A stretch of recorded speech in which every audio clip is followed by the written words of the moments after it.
The intention of me doing a best of list is not to actually choose a best, because to me, in hip hop, there is no real best. In art in general, there is no real best. It's subjective, it's not objective.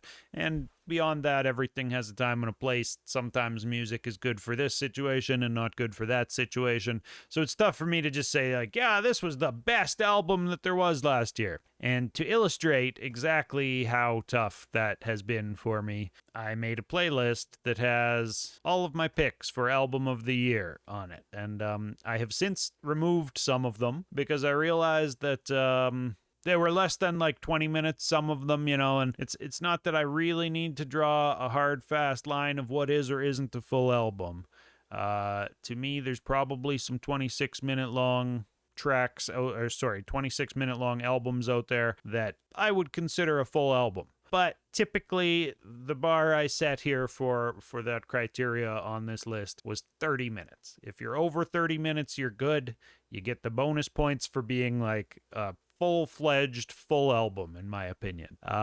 If you're just slightly under 30 minutes, but there's a lot of substance in the album still, I'm typically going to be like, yeah, put that on there. That deserves to be on the list. I think the shortest album that I let be on this list was 23 or 24 minutes from The Sixth Letter. It was like a 420 radio or something, and it's kind of like a mixtapey project, but for people who are into kind of stoner raps of laid back vibes and just more mellow, swagged out stoner rap stuff, it might be their album of the year. And so who am I to say what's best? I'm nobody, but I am somebody who can point to a bunch of different albums that there's probably people who this was their favorite album of the year, right? So the Juno nominees dropped. So part of that means that we now know who is up for best rap album and best rap single of the year from 2025, obviously. I have been kind of holding off. I have pumped the brakes, waiting for today, waiting for the Junos to announce who they thought was the best for the year. I mean, obviously, they haven't picked a winner yet, or maybe it's picked, I don't know, but they haven't announced the winner one way or the other until the Junos happen. So, single of the year, we're looking at Moolah featuring Big Sean by Connor Price. I did play that. I played that on ATSIC this year. That was a good jam. I liked it. I feel like any of these are probably going to get struck down if I try to play them right now. Some of the stuff that I'm going to play or talk about here, like once I get into my own picks for albums that I've made over the course of last year, I'm going to play through some of the tracks on them. But for now, we'll just I'll talk about the nominations that the Junos have announced. So Connor Price, he's a guy out of Markham, Ontario, reps for Toronto, and makes a lot of really catchy, really well produced, really polished, really marketable, and definitely skillful raps. He's definitely got a lot of clever lyrics and wordplays incorporated into his bars. He's lyrical for a mainstream rapper. I mean, he's lyrical on any scale you want to put him on. There's definitely a lot of the rappity rap going on there. He was originally a child actor, I believe. He was in some movie with Russell Crowe, if I remember correctly, from when I first learned about him. But he's entertaining on social media. He was doing a series where he'd spin the globe and then put his finger on it to stop it and find somebody to collaborate with who was from that place that he selected. And that was a cool series to watch. He's done a lot of different series and had a lot of viral videos, has definitely found a following through, I want to say that, more so than being out kind of grinding and doing the boots on the ground, doing shows in smaller communities across the country. I don't think he's done a ton of that. I think that he kind of jumped right to the festival stages with the proof that he had a bunch of audience push based off of his social media numbers. good track. Cool to see him collaborating with Big Sean. That's a big feature for a Canadian artist to get. You know, I've never been like a huge Big Sean fan, but I think that people who are fans of Connor Price, probably there's a lot of overlap between people who like Connor Price's stuff a lot and people who like Big Sean's stuff a lot. So, you know, I'm not mad at that. I see why that's there, you know? Okay, now this next track, Pursuit by Freddie Dread. I am unfamiliar with, doesn't ring a bell off the top of my head. Pursuit by Freddie Dread. How do I spell it? There we go. All right, let's take a listen. Where you stay at? Bust a lay back. I got a problem when you reaching pussy, take that. You talking all this fucking shit, you pull up rocket with a stick. You better pull that trigger, bitch, you fucking with the devil kid. Kind of a strange vocal quality. Sorted like this, no? Ain't no time to waste, better pick up the pace. Who you think you fucking fooling with a bullet in your skull? The bullet catch 'em all, watch the bodies fucking flow. He's a big shooter. Better pick up the pace. Who you think you fucking fooling with a bullet in your skull? The bullet catch 'em all, watch the bodies fucking flow. Not for me. Not for me. Doom Shop / RCA Sony. Okay, so he has some backing. You know, he's rapping about how many people he shoots in the head. Okay. All right, Freddie Dread. I dread it. On we go. What do we have? Unlimited featuring Playboy Cardi by Nav. I am not a huge Nav fan, so it makes sense that I missed this. Unlimited, but, you know, big feature on this one. Let's hear what Nav had to say on this. From what I've heard of Nav, he does a lot of very melodic singing raps, right? Makes sense with Playboy Cardi. What I know of Playboy Cardi,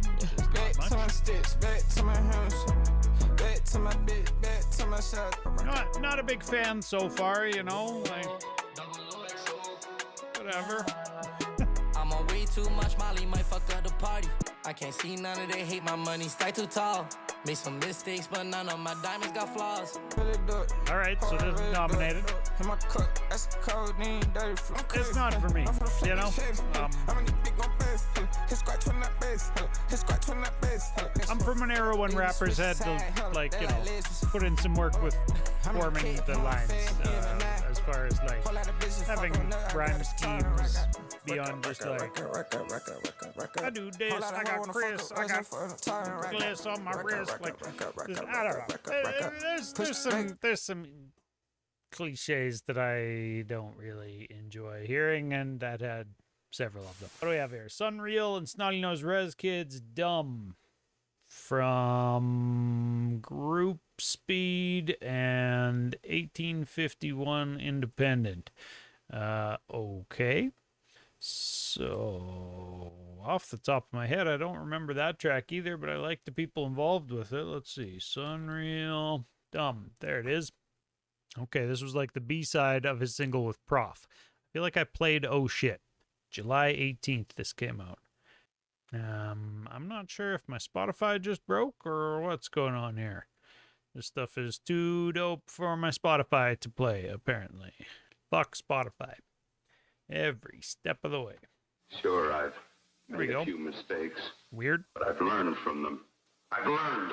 Ha ha, jokes on you, how are you? They say I'm back, but my code is still checked in. I be rapping like the rent's past due. I slide on this shit like a Muslim. I come up to fulfill my dream is nothing short of one up on everything I imagined as a young, and I'm slugging it out like the diamond. I'm dusting the old me, the new one hitting like percussion. My kids they be bumping, I'm toning the custom, but right now I feel like I'm fucking McLovin. The sauce be dripping, no drizzle, I'm dumping my. I'm here for it. I like this. Oh, I do remember hearing this too. Kumbaya, we turn this place into a sing-along. I ain't gotta tell you twice, you know that I'm the one. Yeah, I'm the one, yeah, trust me, I've been going dumb, dumb, dumb, dumb, dumb. So, Yeah, this city been lit I like think a I didn't cigarette. play it Another on packed at house, Sick real intimate. because that chorus was a little bit like poppy and dumb for me, if I'm being honest. For like the stuff I play on at Sick, I can hear that that's like something that the average person is going to hear and just be like, yeah, this is fun, dumb, dumb, dumb, dumb, dumb. But, you know, I'm lyrical minded. Like I said with that other track, I need a little bit more than dumb, dumb, dumb. But he was rapping on the verse. I give him that. And, Did you read the know, room when you SNRK literally- here. We They're always literally dope. known for killing shit. Yeah. Damn, look at me go. I'm too grown to have time for an ego. Need a let it for me and the team though. Tell the weatherman the rain is supreme, bro. Every single time you see me coming up, I gotta run it up. I shoot my shot and roll it up, cause I don't give a motherfucker. Ain't nobody fucking with me. What the fuck? It's been like that forever. If we keep it in the buck like damn. Yo. Yeah, I mean, I like the one with Prof more, but it's dope that this is the one that was nominated because it has SNRK on it as well.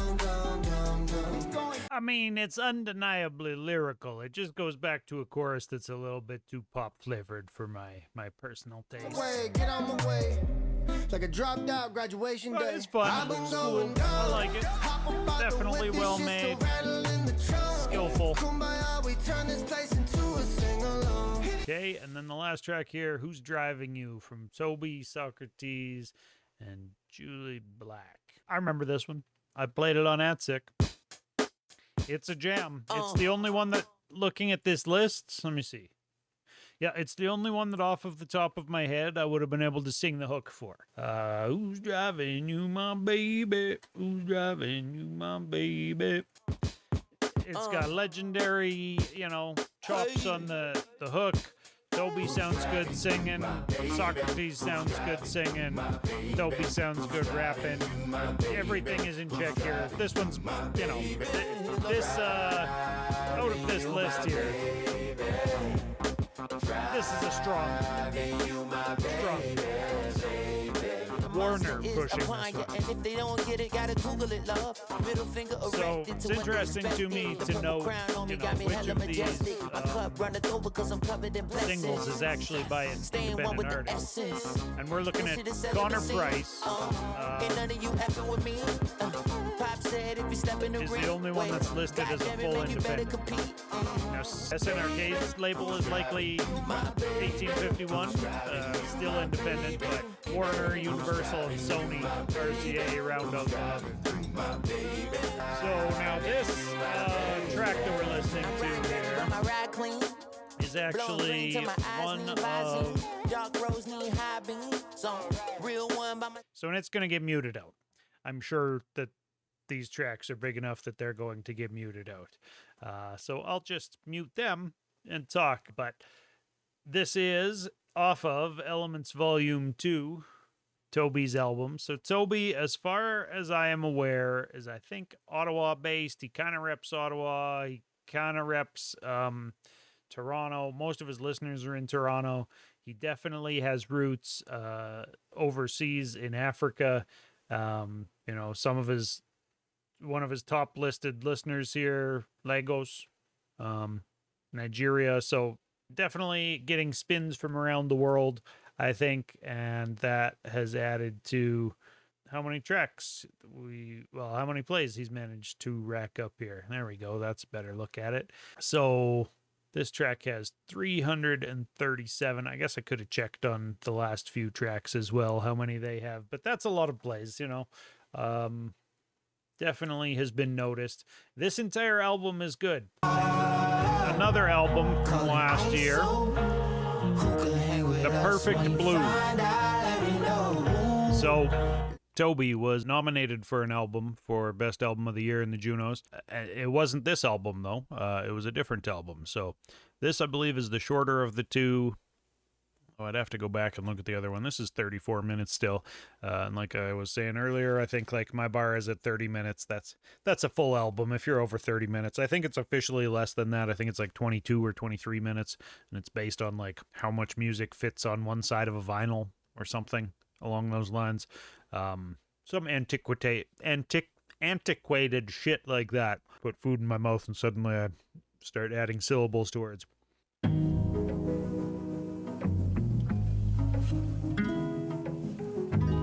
And musically though, sonically, all of Toby's stuff is like just very pleasing, in my opinion. It's smooth, it's, melodic, but also lyrical when he wants to be lyrical. Sounds like it's a love song I randomly clicked on here, but somebody gotta make the love songs, Sing it falsetto, Toby. the mud. This will be, Toba. you know, Real bad man. Tobai. Yeah. Maybe I'm saying his name wrong. Meditate the shot, Tobai. they elevate on these shapeshifters. Navigate through hurt feelings and burnt bridges. Vicious, these muddy waters, we surfed in them. From rock bottom, now we surface bitches. It's whoa. All I ever had, a plan to grow. I ran the coast, my man, my hands are so warm blood. What up? You know, Buddy just knows how to write a song. My hands are so warm blood. What up? Got it out. I would expect that I could click any of these songs and they would be quite listenable. This was a solid album from what I remember of it. I'm not sure what I played from it. Wheels still spinning, head still turning, split still burning, bank still earning. I'm with it. Everything is everything on earth. This could be somebody's favorite album, The Perfect Blue. Wheels still spinning, head still turning, split still burning, bank still earning. I'll state now, though, that, like, I'm not a serious critic, you know? I may be one of the most informed people who's listened to some of the most Canadian hip-hop this year.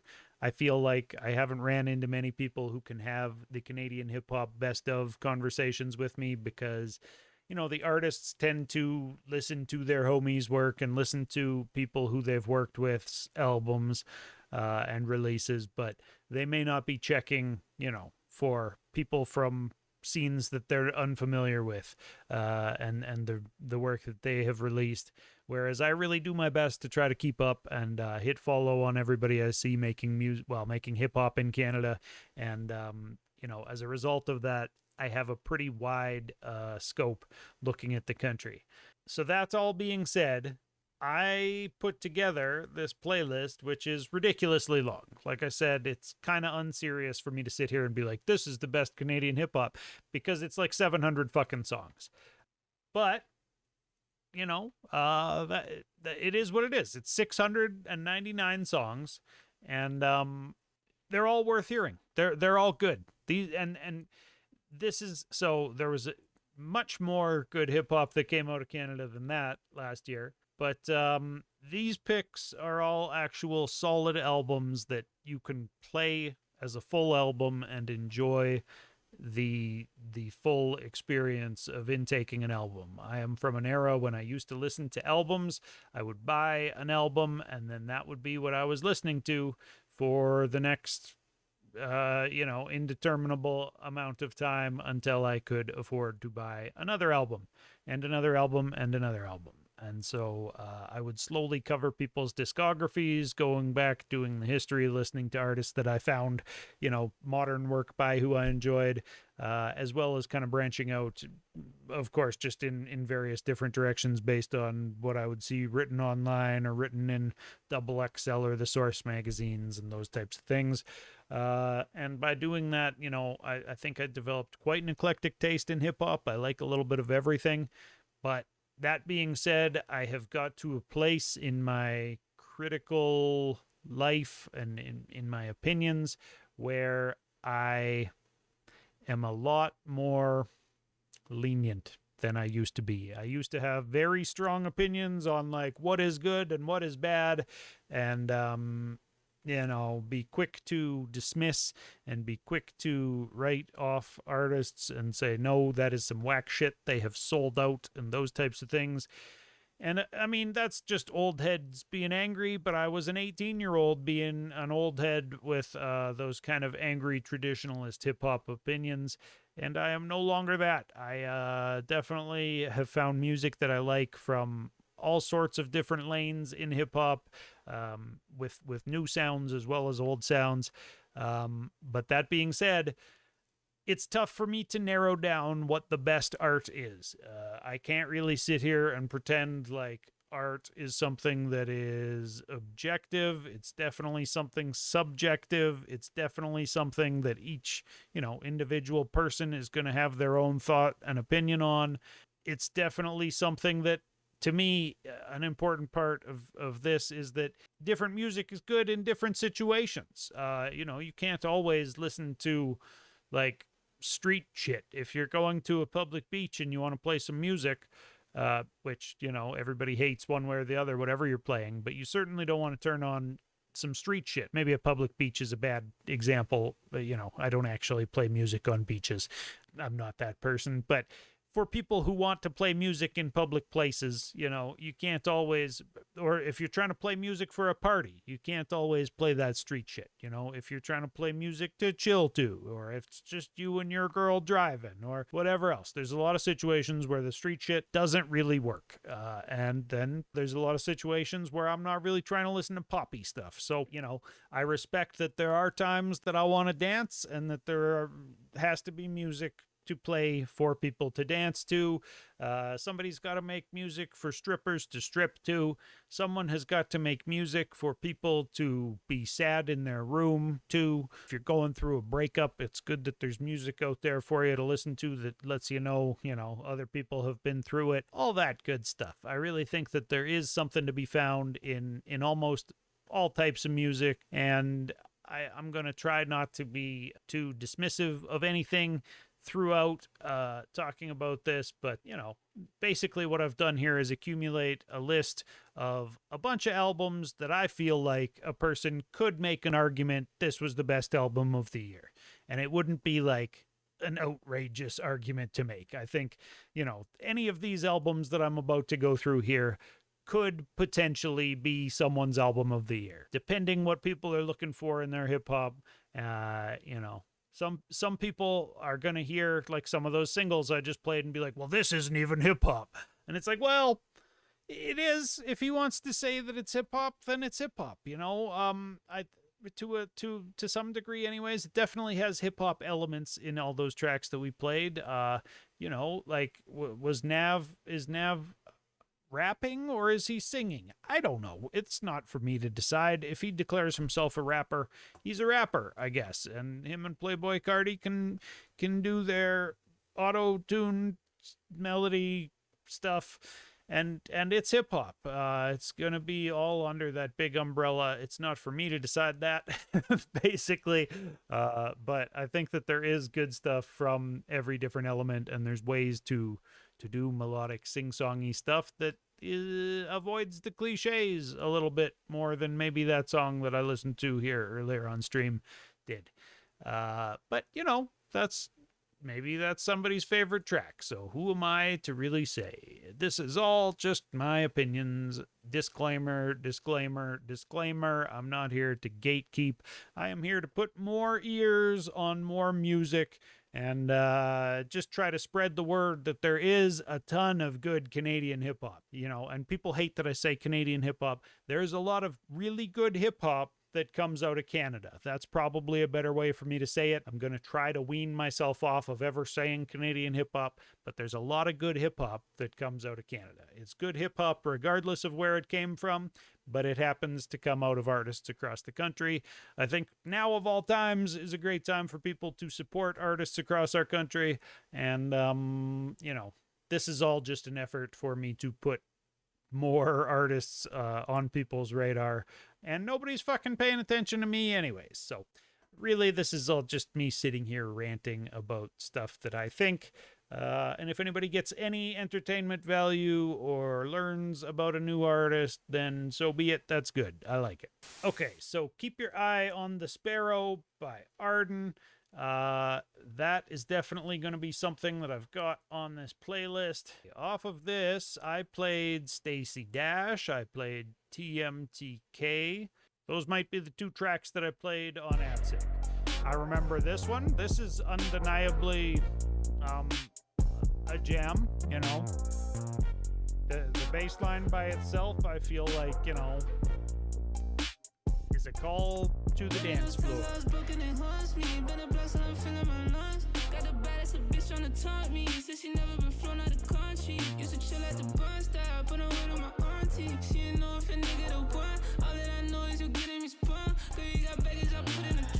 Nothing breaking ground here, you know, sonically or content-wise, but I think it's a jam. I think it's a well-made, you know, club jam that people will like to hear. If I remember correctly, I'm pretty sure Arden is from Edmonton.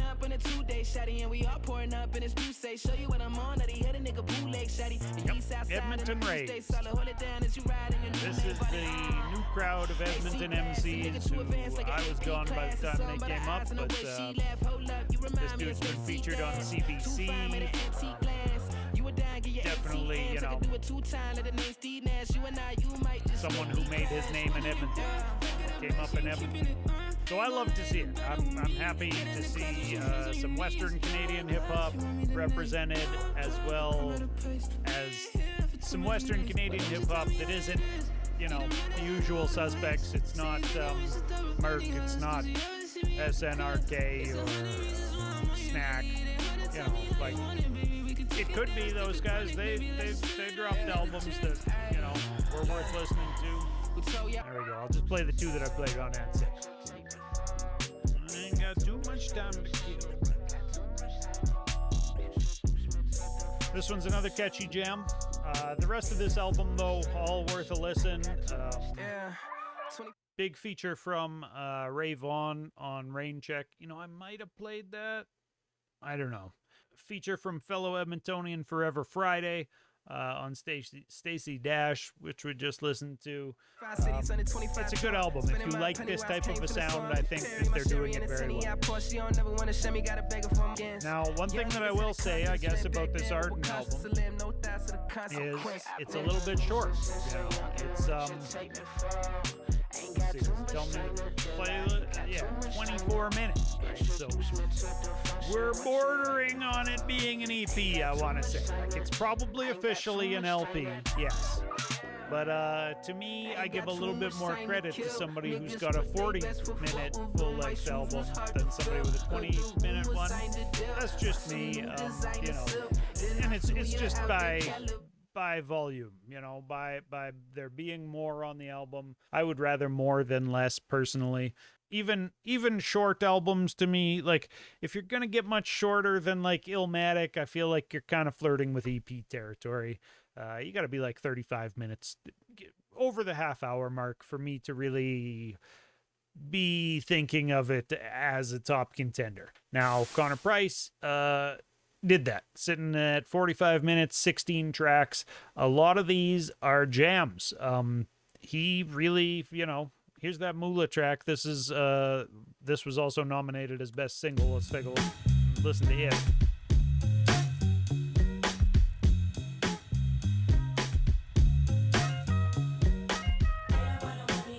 Got Hoodie Allen on one, Avaya Mighty on one. I played quite a few of these, I want to say. Or if they weren't on this album, they were singles leading up to it. But he released this album December 29th. So I can't lie to you, I have yet to listen to it front to back and pay it the proper attention. Now, I remember More Mentors with Idris Elba rapping alongside him. That's a neat feature.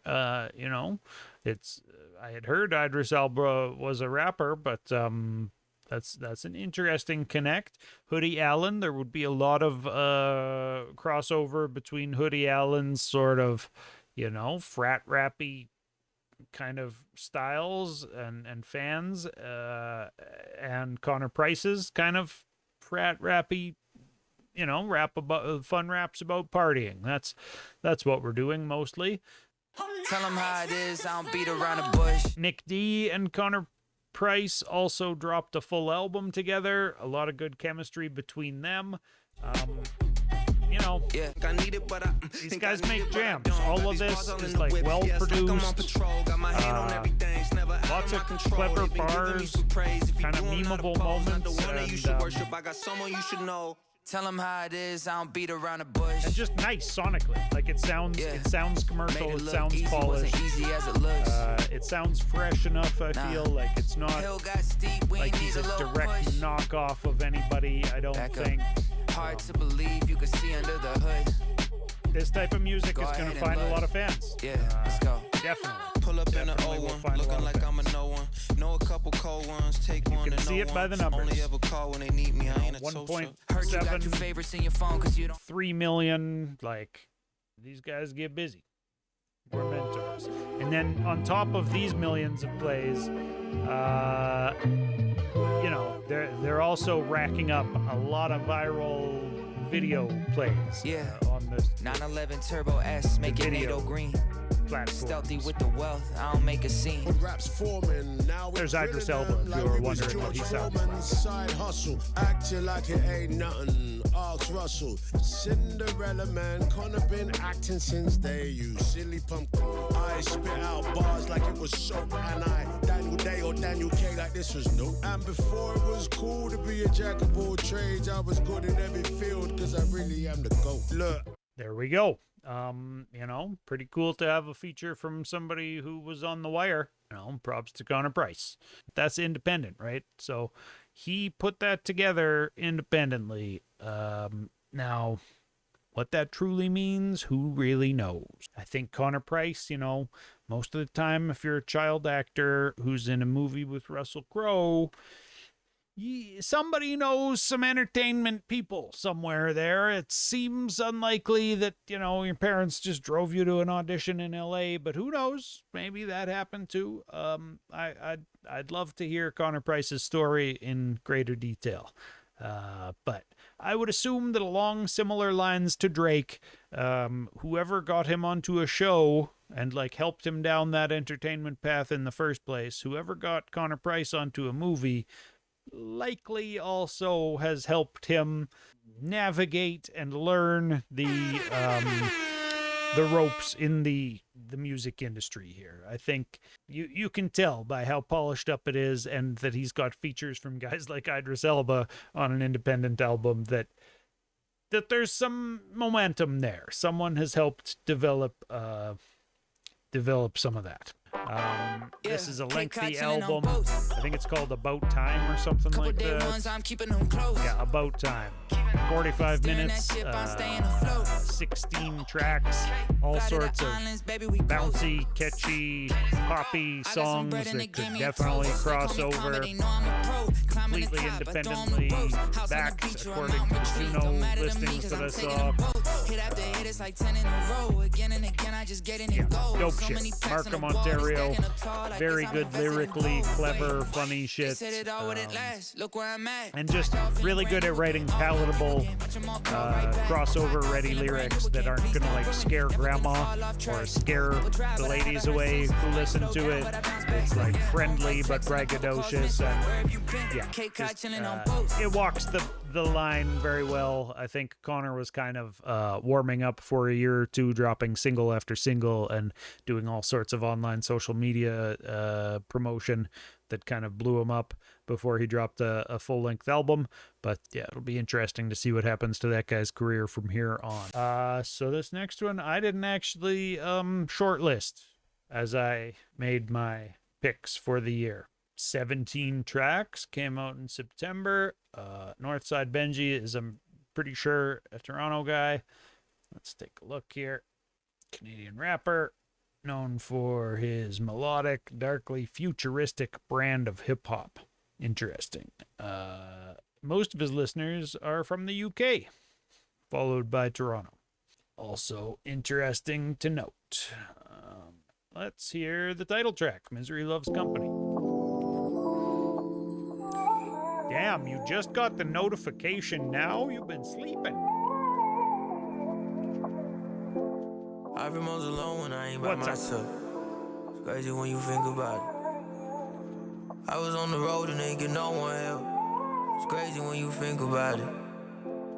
Who the fuck gon' love you if you don't love yourself? I don't finna trust you if I don't trust myself. I think about it, how these niggas feel like hurting me. See the other side and rip them open. Knew these niggas lie, they to the hardest with the homies. I ain't got no heart to lift my heart up and I need you for sure. I mean, it's a vibe. It just, I remember actually now, I remember clicking through this album. And the thing is in my opinion, for the picks I'm making, I prefer my hip-hop to be a little bit more lyrically focused and less vibe and melody focused. You know, if it's tough for me to be sure that you're not a singer, are you a rapper? Are you a singer? I don't know. I feel like if there's always melody in every, and I'm not talking about guys who use some melody here and there, but then also do verses. That's cool. you know. It's just if the entire album is like, was that rapping?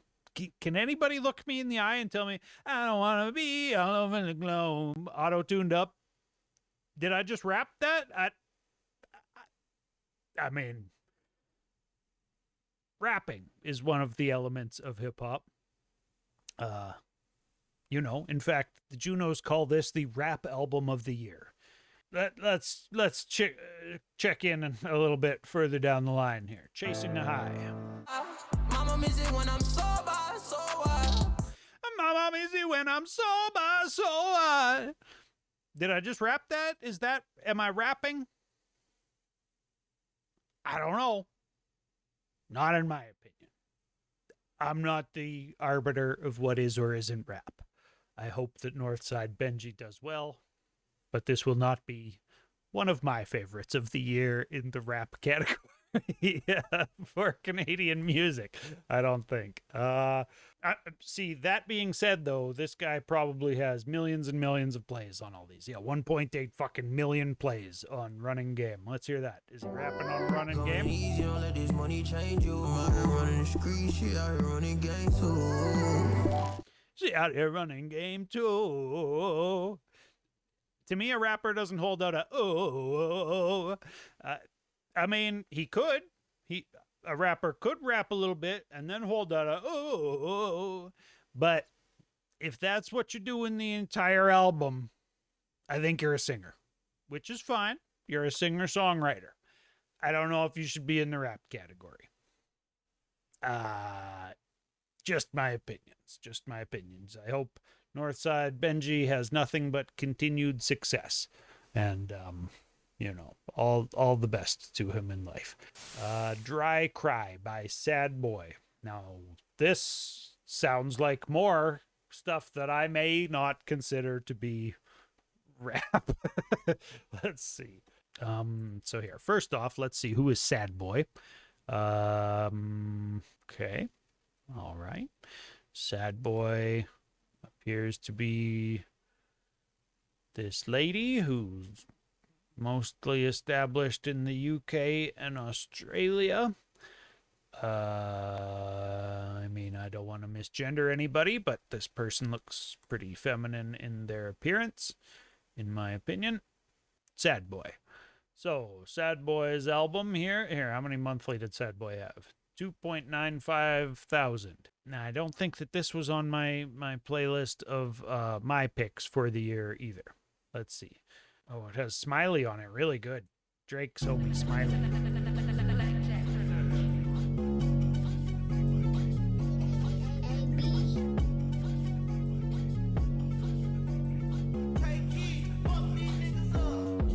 You don't know. He wants to see Sad Boy, you'll see me at Fashion Week. That's if you invited. Revenge will make me sleep. See, now this delivery is closer to what I would consider rap, hip-hop delivery. You can smoke with me. Right? Less melody to it. Man likes my lead. Someone make this intro, come make this intro, please. Punctuated, less melodic, more punctuated. There's a lot of barsmiths in this country, though, who I think if you're going to have a rap album best of, you got to put the guys with 1 million bars over top of...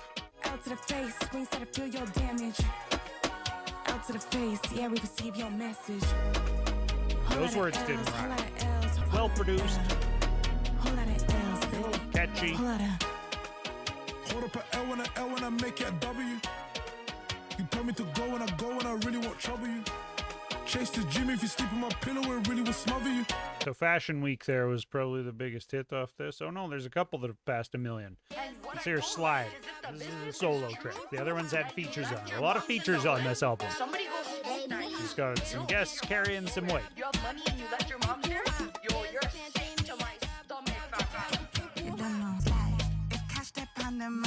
People will like this, you know, like, it's well done. People obviously do love it. It's got 1 million fucking plays on it. And like I said, music has to be made to dance to. I could dance to this. I could enjoy this in the right situation. But yeah, no, it's not as lyrical as what I'm looking for in an album of the year from a rapper. If someone is going to call themselves a rapper and put their name on the album as a rapper, I want to hear you rappity rap. And I'm looking for some content that means something. Doesn't all have to be that, but like I'm looking for some place on the album for it not just to be like a song that was made to be catchy and a dance hall driven thing. Like, and when I say a dance hall driven thing, I don't even mean like sound wise dance hall. I mean like a thing to dance to. Because the thing is that like Sad Boy here, I don't believe. I mean, here, look, I don't know much about Sad Boy. Maybe Sad Boy is also a producer and all these beats are by Sad Boy. And if that is the case, then I should be giving a little bit more respect on how much work was hers on this album. But a lot of people get it twisted and think that the rapper whose name is on the song or the album is the person who made all the beats. And they're not. The vast majority of the time, they just get beats or at the very best are in the room while somebody else makes a beat and then they put their lyrics on top of it. So I'm really here to judge lyrics. And if I'm going to be, these are my favorite rap albums, you got to be rapping. And there are some motherfuckers across this country who are, in fact, rapping. Let's see, what else do we have here? So that was Dry Cry. And then, okay, so I've talked about all these now. The last one, Elements from Toby.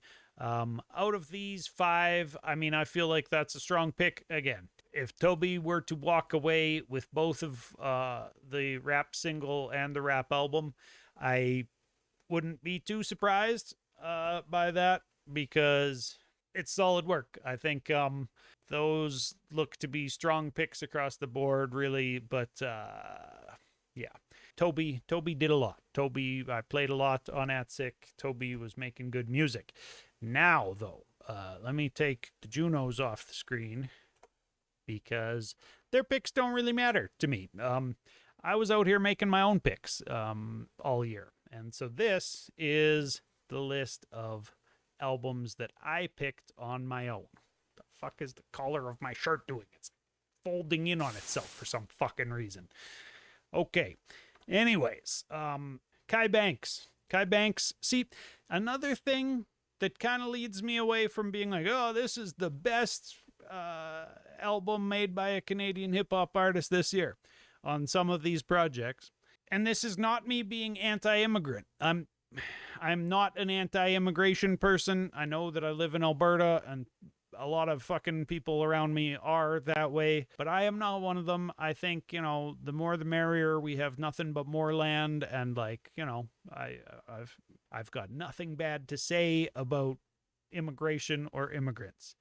However, if you come to the country and you're staying here for a year or two, or you're going to take some school for a year or two, and then you're moving off to the UK, or you're moving off to LA, or if this is kind of just a stopover from like you came from someplace else and you've come to Canada and now you're in Canada and you're like, hey, I can fucking make an album here and get grant money and get a Juno for it. If that's the case, I may lean towards people who have lived their entire lives in Toronto rather than like guy who took school in Ottawa and whose bio doesn't really say where he's from and who, whose most plays from their people are like from the UK because that's where they're actually fucking established, from Chicago, from London, from Australia, and then Toronto's the 5th one down the list that has 2,000 plays on it.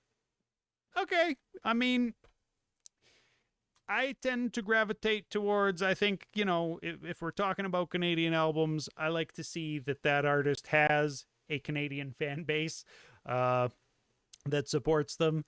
And that's kind of what matters more to me. I put a little bit more weighting on that than maybe the Junos would. I think the Junos just want to see that like you have a lot of streams and that you're kind of reaching a global audience might be seen as like a plus to the Junos. But for my own personal, just like to sit here and say these are my favorite albums of last year, I don't know where Kai Banks is from. When you read Kai Banks's bio, it doesn't mention, hey, I'm from Vancouver. I think I read someplace that he was attending school in Vancouver. I don't know where he is now. I don't know if he'll ever come back to Canada. I don't know if he really reps Canada like that. But I know that I have heard that he resided here, and I know that he's got some grant money and stuff in the past. Yeah.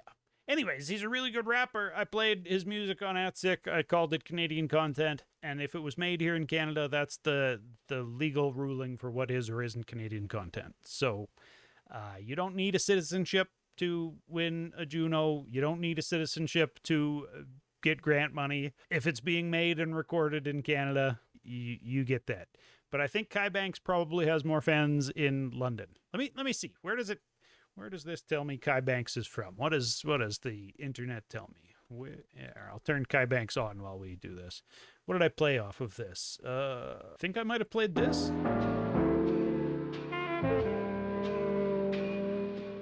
That shit means something to a nigga, This bro. was a good album, though. Listen, I want to talk right now. He blends some social consciousness with really good lyricism. Definitely, like West Coast flavored, in the vein of a Kendrick Lamar kind of style. Very lyrical and a lot of rapid fire flows. This is rap to me. This is, this is what a rapper sounds like when he's rapping. My thoughts for a while, and it's been a long time since I explained why you didn't hit me on a card on dial number. So the line ringing, but my mind bugging. Put the pesticide. Now my name buzzing, cause it's uncles, aunties probably gossip about me, cause I started rhyming over picking college. Started as a hobby, turned into an obsession. Perfection infested my whole perception. I've accepted it just what it is. You asked me to jump, and I turned into Vince Carter through the rim in the purple and red. Okay, AI's telling me he's a Toronto-based rapper. Maybe I'm confused. I apologize if that is the situation. It also acknowledges, though, that it's only basing that off of the fact that he has a song with John Kabongo, who is known as a Toronto artist. I guess maybe I feel like if you don't want to list that you're from a Canadian city in your bios anywhere, do you really rep Canada enough for me to be like, oh, he's a Canadian artist? I don't know. We can guess that he's a Canadian artist. I think he is. I've seen his name on Canadian lists and things like that, so I think he is. He's dope, one way or the other. So this is off of Kai Banks' album, Oh Wait, JETTA. Let me see how many plays did he collect on this. Coming up on 100,000 on this track, actually. Bang, 771,000. Short runtime, 17 minutes. This is an EP. It's good.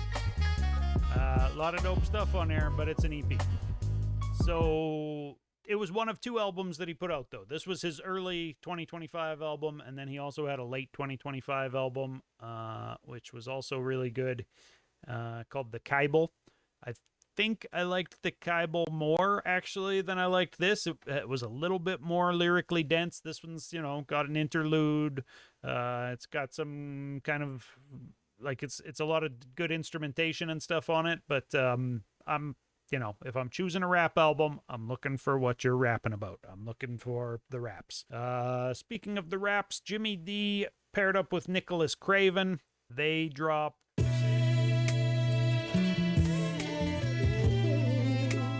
Music Hypnotizes. But yeah, this, a lot of critical acclaim. Not as many plays as Kai had there, but this is that like drumless boom bap lane. I think Jimmy D really carried the weight on this one. The whole drumless boom bap scene is about putting a lot of emphasis on the rapper and just letting them slow flow and allowing them to really bar up and have people actually catch the lyrics, because you're not supposed to dance to it. You're not supposed to be, you're maybe supposed to light a blunt to it or something. Here, let me see what is the most popular track on here. Take a listen to this. Classic, sample loop going.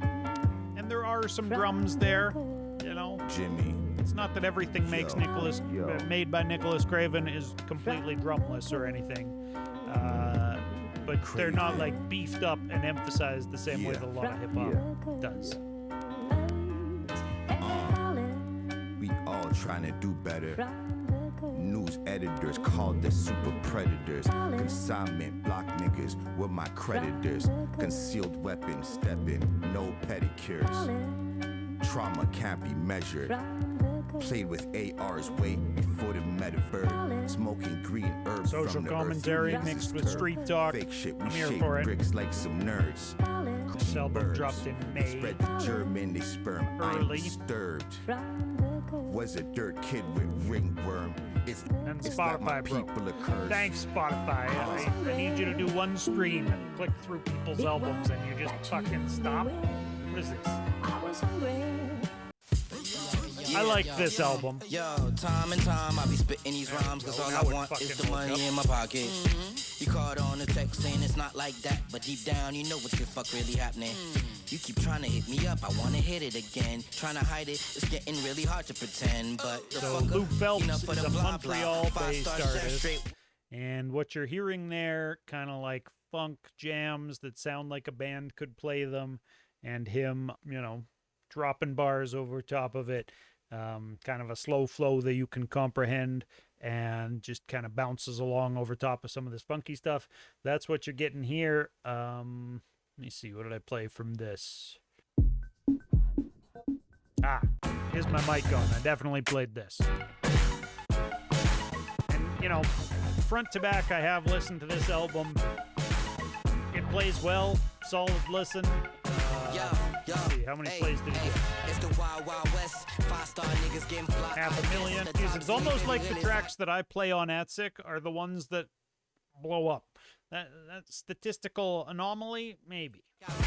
Blood, sweat, and tears. Touchdown in Hollywood, got new fears. Whatever I was. But considering that I play most of these songs, a week after they've debuted, a few days after they've debuted, within the first week when they debut, it's not like I'm just choosing the popular ones, guys. That's the ear. That's just that I'm playing the stuff that I actually like, and it happens to be the stuff that they like to promote. See, he's gonna hit some melodies, but he's also rapping between it. I'm here for it. Get a live performance, this would kill. I'm gonna do what I'm supposed to and bring new shit to the culture. I'm here for it. Bring out the funk band, man. Lou Phelps. Oh wait, what was that album called? Fear Death.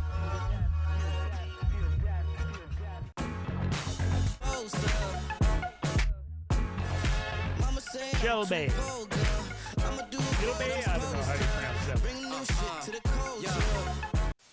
Up next, we've got Shad. Now, this strong contender for Album of the Year, I would say.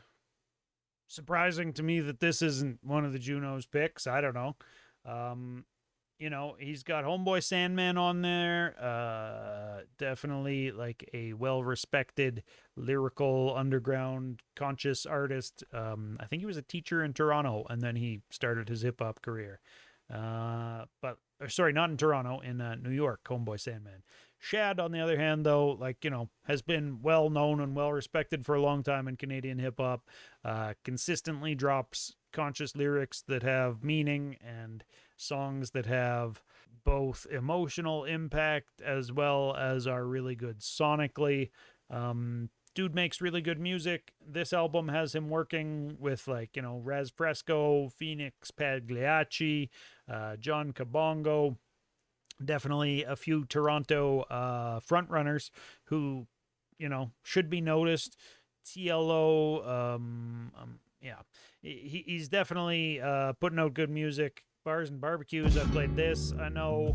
Bars and Barbecues. I think I played Look Part 1. Yeah. Bars and Barbecue. Solid album. Again, lots of live instrumentation. I'm a free spirit, like open bars with booze. Hardest barnacles, bar sharp as barber's tools. On a track like this, he's barring up. Obviously, just emphasis on lyrical word plays, emphasis on message throughout. This track maybe not so much with the message, but it's kind of just about wordplay. Do it for the Raps fans. Scotty Barnes' crew, barbaric. They're more bark than bite. I only play if the price. My mom linked me something that was saying that Shad is coming to her town and is going to be doing a talk there at the university, I think. And I told her, don't be afraid to go see him. He would be talking about you know, things that are relevant to Canadian hip-hop artists, and would probably give you some insight into the world that I'm engaged in right now. He's been a long-standing member of the Canadian hip-hop industry, and he's like, you know, when GM Gameshi got himself fired for being a perv, they replaced him with Shad on whatever that CBC talk show was. So Shad has been like a talk show host, very, you know, great conversationally. He's great on social media. Shad is one of the best in Canada for sure. And this album was a tour de force of what he can do, and what he has been doing, and what he deserves more credit for doing. Definitely people should go check out Start Anew. You know, 36 minutes. It crosses that half-hour mark that I was talking about. And like, look at this. It's just not getting the plays. I told my mom, you know, he makes music that isn't scary at all. I said, like, don't be afraid of the hip hop that this guy makes. He makes music that is very accessible to everybody. It's not like, oh, I'm a gangster music.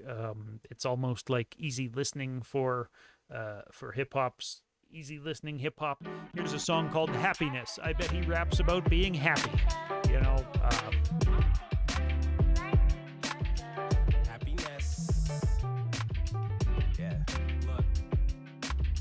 not broke anymore to still not broke yet. Well, he's going to be a little bit more lyrically focused than "'Cause I'm happy, clap, clap, clap with the preschoolers, and clap, clap, clap for the kindergarten." Who couldn't get a cosign to my own debt. Still, I always gamble same my sentiment. career. Gotta lead by example far as handling the fear. Over the years, though, do take a toll. Make you want to skip taking the risks and take control. But well-crafted bars, you know, take off socks and shoes. Well-practiced delivery. Be naked, see hatred, fall in love, though it leads to some pain, humiliation, face. Look, kind of like leaning a little bit more towards the like spoken word spectrum. A lot of his verses and stuff are like things that you could go perform a cappella and people would be like, yeah, you know, kind of a hip-hop hippie style of a guy. A lot of peace, love, and unity being promoted here, as well as having fun. Those are the lyrics of KRS-One, and they are also what hip-hop is made of. Why do you suck so much, Spotify? What the fuck is this? What if I go skipping through them? Would eventually figure out where it's playing this. Yep, there we go. It did it. Fear of death, and we're scared to live. Real fear masked with fake arrogance. Naysayers and wayfarers. Give me one take and I take care of it. Some of y'all ain't serious. This isn't hockey, so I do not play, period. Underground different, haven't changed. I've always been lane switching, gripping grain, whipping, playing Mario Kart with the game system. It's still See, it's not that it's not bars. It's just not scary guy bars, you know? He's rapping about playing Mario Kart. But he's doing it very skillfully. Here's somebody else who kind of raps like that, actually. The Blue. This is a Calgary-based guy who I only really heard...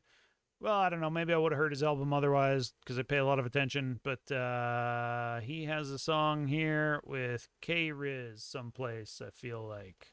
This one. Can't Slow Down. This I played on AdSick.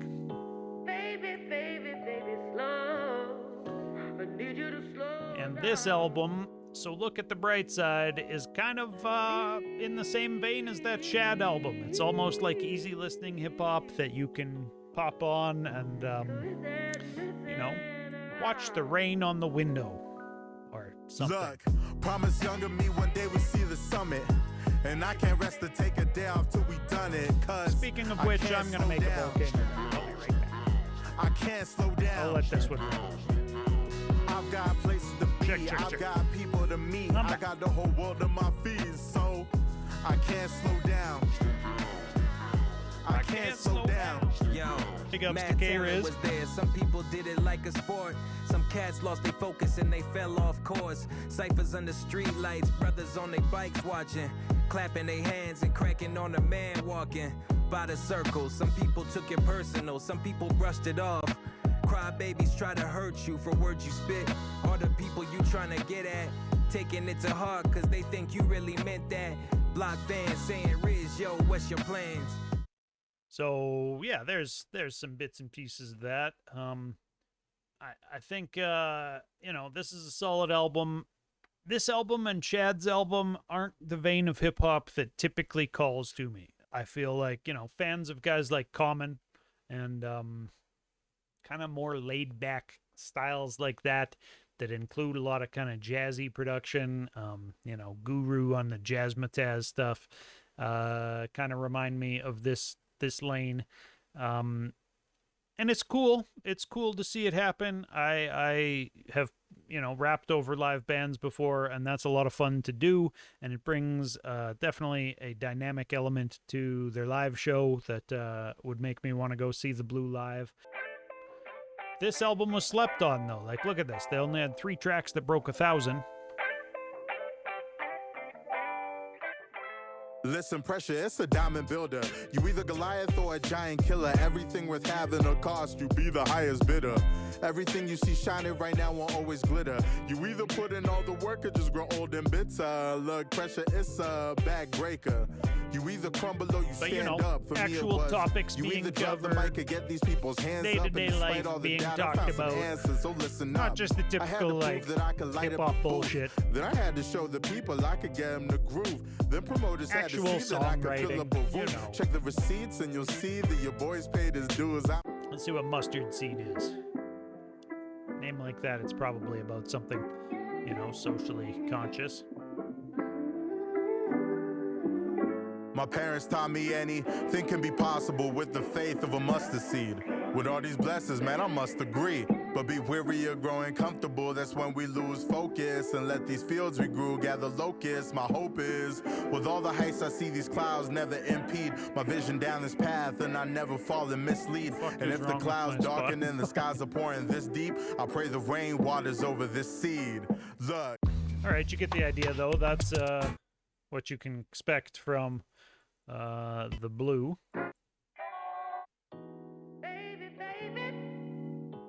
He had some Calgary features as well. K-Riz. Oh, wait. We already listened to this. I don't know who some of these people are. Who's Home Brand White Boy? Nobody knows. 0 monthly listeners. So this album is definitely getting slept on. Baby, baby.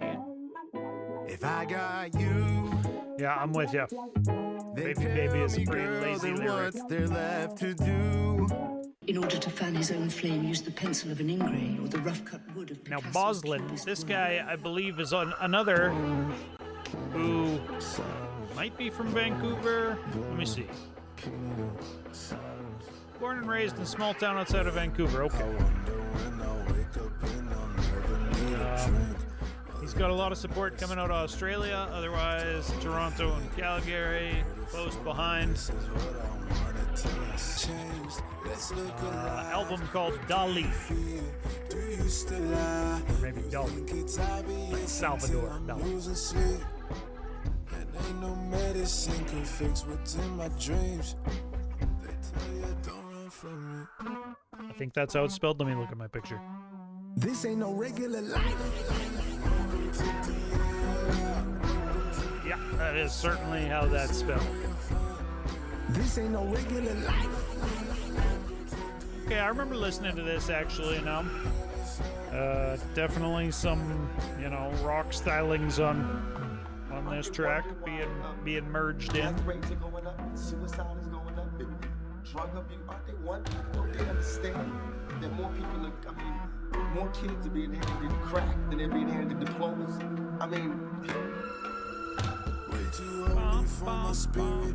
Tupac quotes being dropped in there. This ain't no regular life. This ain't no regular life. My impression of this album was that he sounds a lot like, you hear a lot of Ye influence. Yep. You hear a lot of Ye influence on the first few tracks. Like, this sounds exactly like a Kanye bass line. I'm pretty sure it is. It's just flipped. The different melody put over it.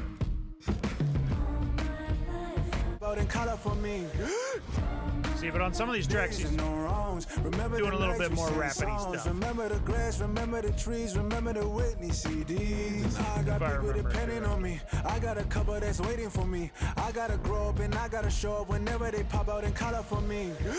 Catchy, poppy, dancey. I like the second half of this album better. Let me see, is this over the half-hour mark? 25 minutes. See, so I cannot. Don't fight it. I like the album, but I can't consciously say this is the best album for the year because it's under a half This time hour. I'm feeling alive. Nobody tells me what to do. Trust in yourself and save your youth. These are my at-sick album of the year picks. Someone we've never seen, no, I gotta keep it really real. Whittle it down as much as I can because we're starting with 700 tracks here. The apple of Eve. I know that it's coming for me. I see the Good album. Should be listened to. Go check it out. Boslen's album, Dali. But tough to call it better than somebody like Naya Ali, who's put out, 20 tracks on an album. Tell me what's your reason. That are all Tell good me too. what's the season. 14 Tell me tracks. why the pleading. Tell me what's the 33 teasing. minutes. Tell me full of decent. Peel the blockers, stand visas. I seal the locker, that's teasing. It's hypnotic, I'm weaving. Can't touch the family, you. I think I played this one.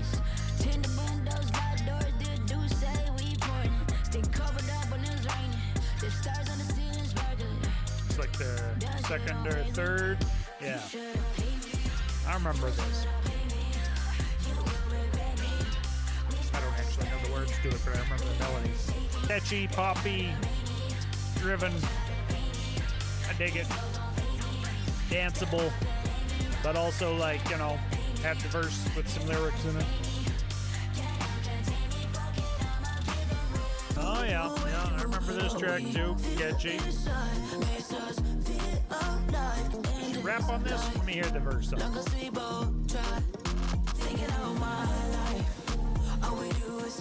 This is all good dance music. I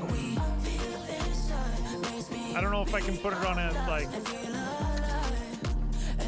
on my own personal picks of album of the year. Yeah, it's really well made. Maybe I will get rid of it though because I don't feel like she's rapping quite enough. Okay, here's a man who raps, Tona. Yes. HOTC 2. I'll give you something from the book of November 28th. Verse 2, chapter 6. 17 songs, 53 fucking minutes. Ladies and gentlemen, we've got a real contender for album of the year here. A single way to allow you. I think a serious argument could be made for this one. Y'all don't hear me now. We got tracks like Wave Grease, Sazy featured on it.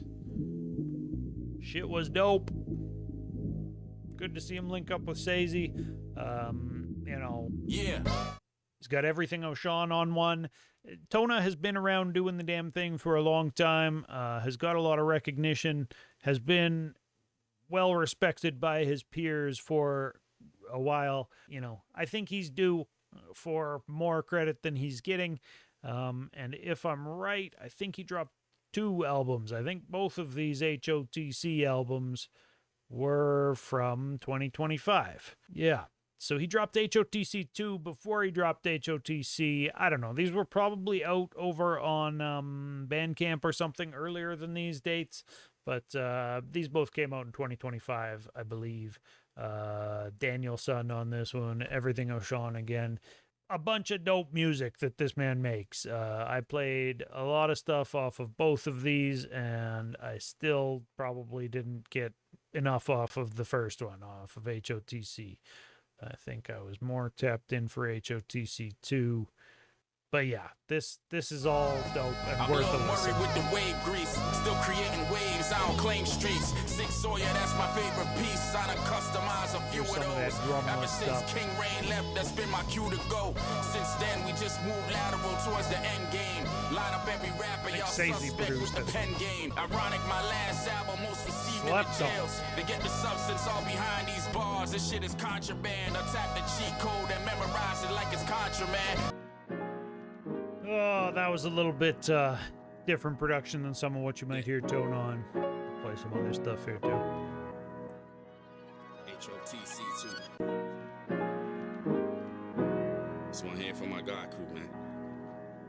But to drop that much lyricism in a year, I mean, hats off to Tona. God damn it, man. God damn it, man.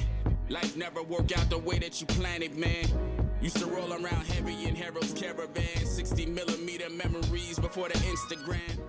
But that's the type of grown man shit that you're gonna get from Tona. You know, I could play pretty much any of these cuts, and yeah, I played this on AOTY. Still here through all of these years. That's for my people. Your people.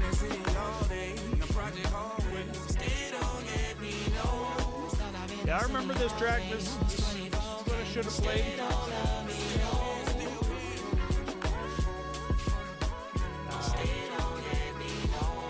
One of my favorite lyricists in the country, though, I would say Tona consistently. And to drop 2 albums that were both lengthy and weighty, you know, lots of subject content throughout both of them, good production quality, solid lyricism, like... This is what I'm looking for out of hip-hop. You know, I can say that. More of what I'm looking for out of hip-hop. Roshin and Uncle Fester. High-low. Life is easy when you're hot. This shit was dope. I really enjoyed what Roshin had to say on this album. I thought it was dope to see them work with Quake Matthews, Shad, Run and Gun. You know, have his brother on there from Swamp Donkey. Decisive, Sixth Letter from Baker's Club. Like, this was really a good showcase of underground Toronto lyricists. You know, not that Quake is necessarily from Toronto. Brain Orchestra is also, I believe, from Halifax. But yeah, lots of good stuff on here. Duffer and Bus was one of my favorites. I think I played the shit out of this album. If you caught me on the street and I wasn't looking at a list and you said, what was my favorite album from last year, I'd probably tell you this one off the top of my head. Lots of good stuff on here. I liked all of it. Big ups to Roshin and Uncle Fester. And the other thing that I want to say here is that Fester has been on a tear. He is just knocking out album after album for various different people. And yeah, is definitely one of the hottest producers in the Canadian industry right now, as far as my tastes in hip hop go. He's making, you know, sample based, just classic era sounding stuff. It has a classic feel to it, but it still feels fresh. It's dope. Yeah. You ever had someone apologize for blocking you? Have you? And you ain't even realized they blocking you? Dang. You ever had somebody lose it so you gave them space? And now they even matter cause you ain't engaged? I lost some friends along the high road. Come to realize that it was all about the trauma. Wow. You ever heard a pop song that made a real connection? Then be in public calling it your guilty pleasure. Why don't we treat our artists like they're real investments? Wow. We scoff at the ticket prices, but buy an ounce in a milliseconds. Why don't we treat our artists like they're real investments? Scoff at a ticket price, but buy an ounce in a millisecond. Yup. That's about right, isn't it? Foil hatting on some heavy stuff. Why do we need conspiracies when shit already fucked? We more concerned about lizard people than living life. Late October. Time to think about health insurance and women's rights. Why can't we love ourselves as somebody we loving does? How can't why do we need conspiracies when shit already fucked? We more concerned about lizard people than living life. No time to think about health insurance and women's rights. Why can't we love ourselves as somebody we loving does? How can we trust but question their very reasons for loving us? Mostly when I'm low and my phone is dead on the Duffer and Bus. Yeah, I played 6 of the tracks off of this album, at least on AOTC this year. I would highly Ever watch your recommend dreams this shatter cause you dropped the vase? Then spend your days nauseated, haunted by mistakes, carrying regrets heavier than Big Papa's weight. All the 'Cause you features lied, brought stolen, it. This is cheated like decisive. Pac and Faith. Ever pray to God for something and promise to change, knowing full well you're the king of promise breaks? Ever take a pill to stop the pain? Then one turns to 2, 3 to 4 like Dr. Dre. Now we move on to Junk's album No Water in Hell, Volume 2, 14 tracks, 44 minutes. It dropped in April last year. Vancouver-based artist Junk is always dope lyrically. He's never afraid to speak his mind on topics on songs, but he also just has songs where he bars up and does the rappity rap, clever word plays, and funny punchlines, and intricate delivery being kind of a main point of some of it, right? I find that a lot of artists who focus on that intricate delivery style never say anything. They just do the Eminem rap god where they rap about how dope they are at rapping, but they can do it really fast and intricately. So it's like, okay, that's a thing. But like Junk can do that, but he also, I feel like, has kind of graduated to now also writing things that matter to him, and it makes it feel more like genuine art, in my opinion. So I liked this album, No Water in Hell. Yeah, played this track from it, played other tracks from it. It's got features across the album, Freelance Flint, IR Evan on a few different tracks. This one included Dreezus, Neeks Up North. Dope album. Listenable from front to back, over a half hour. Solid lyricism, quality production. Nothing to complain about on this album. Argument could be made. It is your favorite of the year. Independent artists moving tickets on my website. Sponge soak up all the knowledge and be teachable. Drop out of college. No, he's dropping gems. He's telling you. Only thing on your mind after waking should be make art. If it's not, then you win it for the wrong reason. Take every shot, play every game. It's a long season. See, that there is sentiment that I like to hear an artist say, If you're not in it, waking up every morning thinking, let's make art, you're probably in it for the wrong reasons. This isn't an easy bag. This isn't the hustle. Be an artist because you like to make art. Colors, Juno nominations, I won't get them. I've been too gutter. Slide on every situation, more than smooth butter. I'd like to note that so far I've heard two different artists just clicking through these albums talk about how they won't get a Juno or how this isn't for the Junos. Tona mentioned that this wasn't for the Junos on that track with Sazy, and now Junk said it on this one, Waste Time. This isn't Juno opportunities. I've been too gutter. Yeah, they're both probably right. It's a shame. To me, this is the music that should be getting the push. This is the music that has shown itself to stand on its own legs for years and years in the country, and actually has support from people in the country. I don't think Junk has also went and toured across Europe and everything, but these are some solid numbers, 45K, 25K. These tracks are getting played, and I believe if I look at Junk's listenership, it's gonna be Calgary, Vancouver, Toronto, Edmonton. All four out of the top 5 are places where he tours and does shows and shakes hands and meets people and works with local artists. And, he's not going to fly. Well, I shouldn't say he's not going to fly back to the UK because I know his dad lives in Italy. And last time, well, no, not last time. The first time I talked to him on Fly Information, he was out in Berlin. And so he's done a lot of touring in Europe as well. But I think, Vancouver is definitely his established home base. Whereas, yeah, like I was saying earlier, it seems like there are some artists who maybe do a few years of school here, drop an album, try to get some grant money or a Juno or an award for it, and then dip back to the UK or LA or wherever else. Which, I mean, all the power to you, but if I'm choosing Canadian albums of the year, then I'm going to try to choose the guys who actually really rep Canada like that and aren't just here for a bag and then going to dip out to wherever.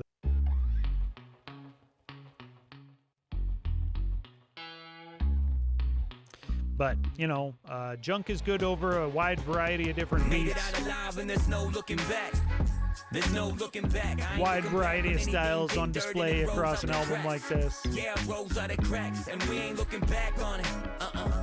We ain't looking back, homie. We ain't. I've been staying on track, homie. This facts. I'm a rolls out of cracks growing. Yeah, let's go. Made it out alive, dropped the ladder in the trenches. Stepped on every rung and had a duck upon my entrance on the playing field. Sober, but poured Henny out for the homies when they was killed. I was numbing the pain by taking pills. Explaining himself and why I really choose to be defensive. It's that no rap policy. Fuck his boss. There's some guys across this country who are really rapping. Moving west from that album, Junk's album, No Water in Hell Volume 2, we get to Kryple in Edmonton. Definitely one of my favorite albums out of Edmonton last year, as well as up there on the list of albums that I liked from across the country. Got some assists across it from like his Doom Squad homie Trips, Quake Matthews with the assist all the way from Halifax, the whole Doom Squad reunited for My Reality. You know, all sorts of good stuff on here, really. This was one of my favorites, I think, from it. Understood, with him and Trips, on some real shit. Kryple does his own production. When I was saying earlier that a lot of rappers don't do their own production, and so they kind of lose points for me if they're not really carrying a lyrical torch and being like Mr. Rappity Rap. You know, Kryple is not only Mr. Rappity Rap, but he does his own production. He has been dabbling more and more into more kind of weighty content. You know, this album was like an autobiographical look at his life. I really enjoyed talking to him about it on Flying Formation. He talked, you know, I really kind of chopped it up about a lot of the individual songs on it. It's good shit. This I think is in the real running for like best album, best rap album in Canada. 2025. I rose through the cracks. I got game you cannot cheat. I can sell water to a fish at the swap meet. Red money for pretty slept on. 20,000 being the highest. So many tourists with all of my dogs. You know, 18,000 with Lil Windex. I went from stranded and calling my mom. 12,000 with Quake. Only so much it could rain from a cloud. So many steps, but I'm breaking some ground. Better keep all that you can on the way up. You could lose everything you gain. I played a lot of this though. I played the pain, the low, the fame, the ride, the game, the show. The name can rise and take control, but change inside can make you. Probably at least those tracks throughout the season. That's it, I think.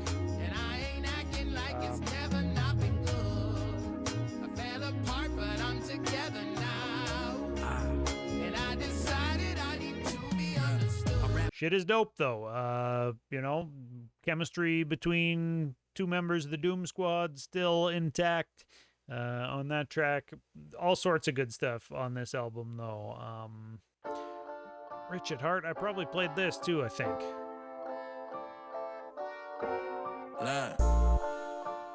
Love over money, I know that I'm rich where it counts. I still want the money, but know that it's not what this shit is about. This isn't for recognition or an ego, it isn't for clout. I'm here to get real for a second, but let me just give it some bounce. You can't get enough of what you don't need. Dopamine is like a slow bleed. If you drown in it, how you grow seeds. Time to Grow was also one of my favorites off of this album as well. Easy, I skipped that part. Nothing new, what it do, as well as Hope, the final one. This one on Hope, he raps about like giving money to a homeless guy outside of Tim Hortons and hearing his story. I swear I don't like this. Lots of good stuff on this album. Here, what's the entire runtime of it? Look, 42 minutes. I see the rain as it fall in Full my album. sight. Okay, album from Quake Matthews. He dropped 2 last year. There was this one, and then there was Phantom later in the year. I think I liked this one more. Quake was really in his like summertime bag on Patio season here.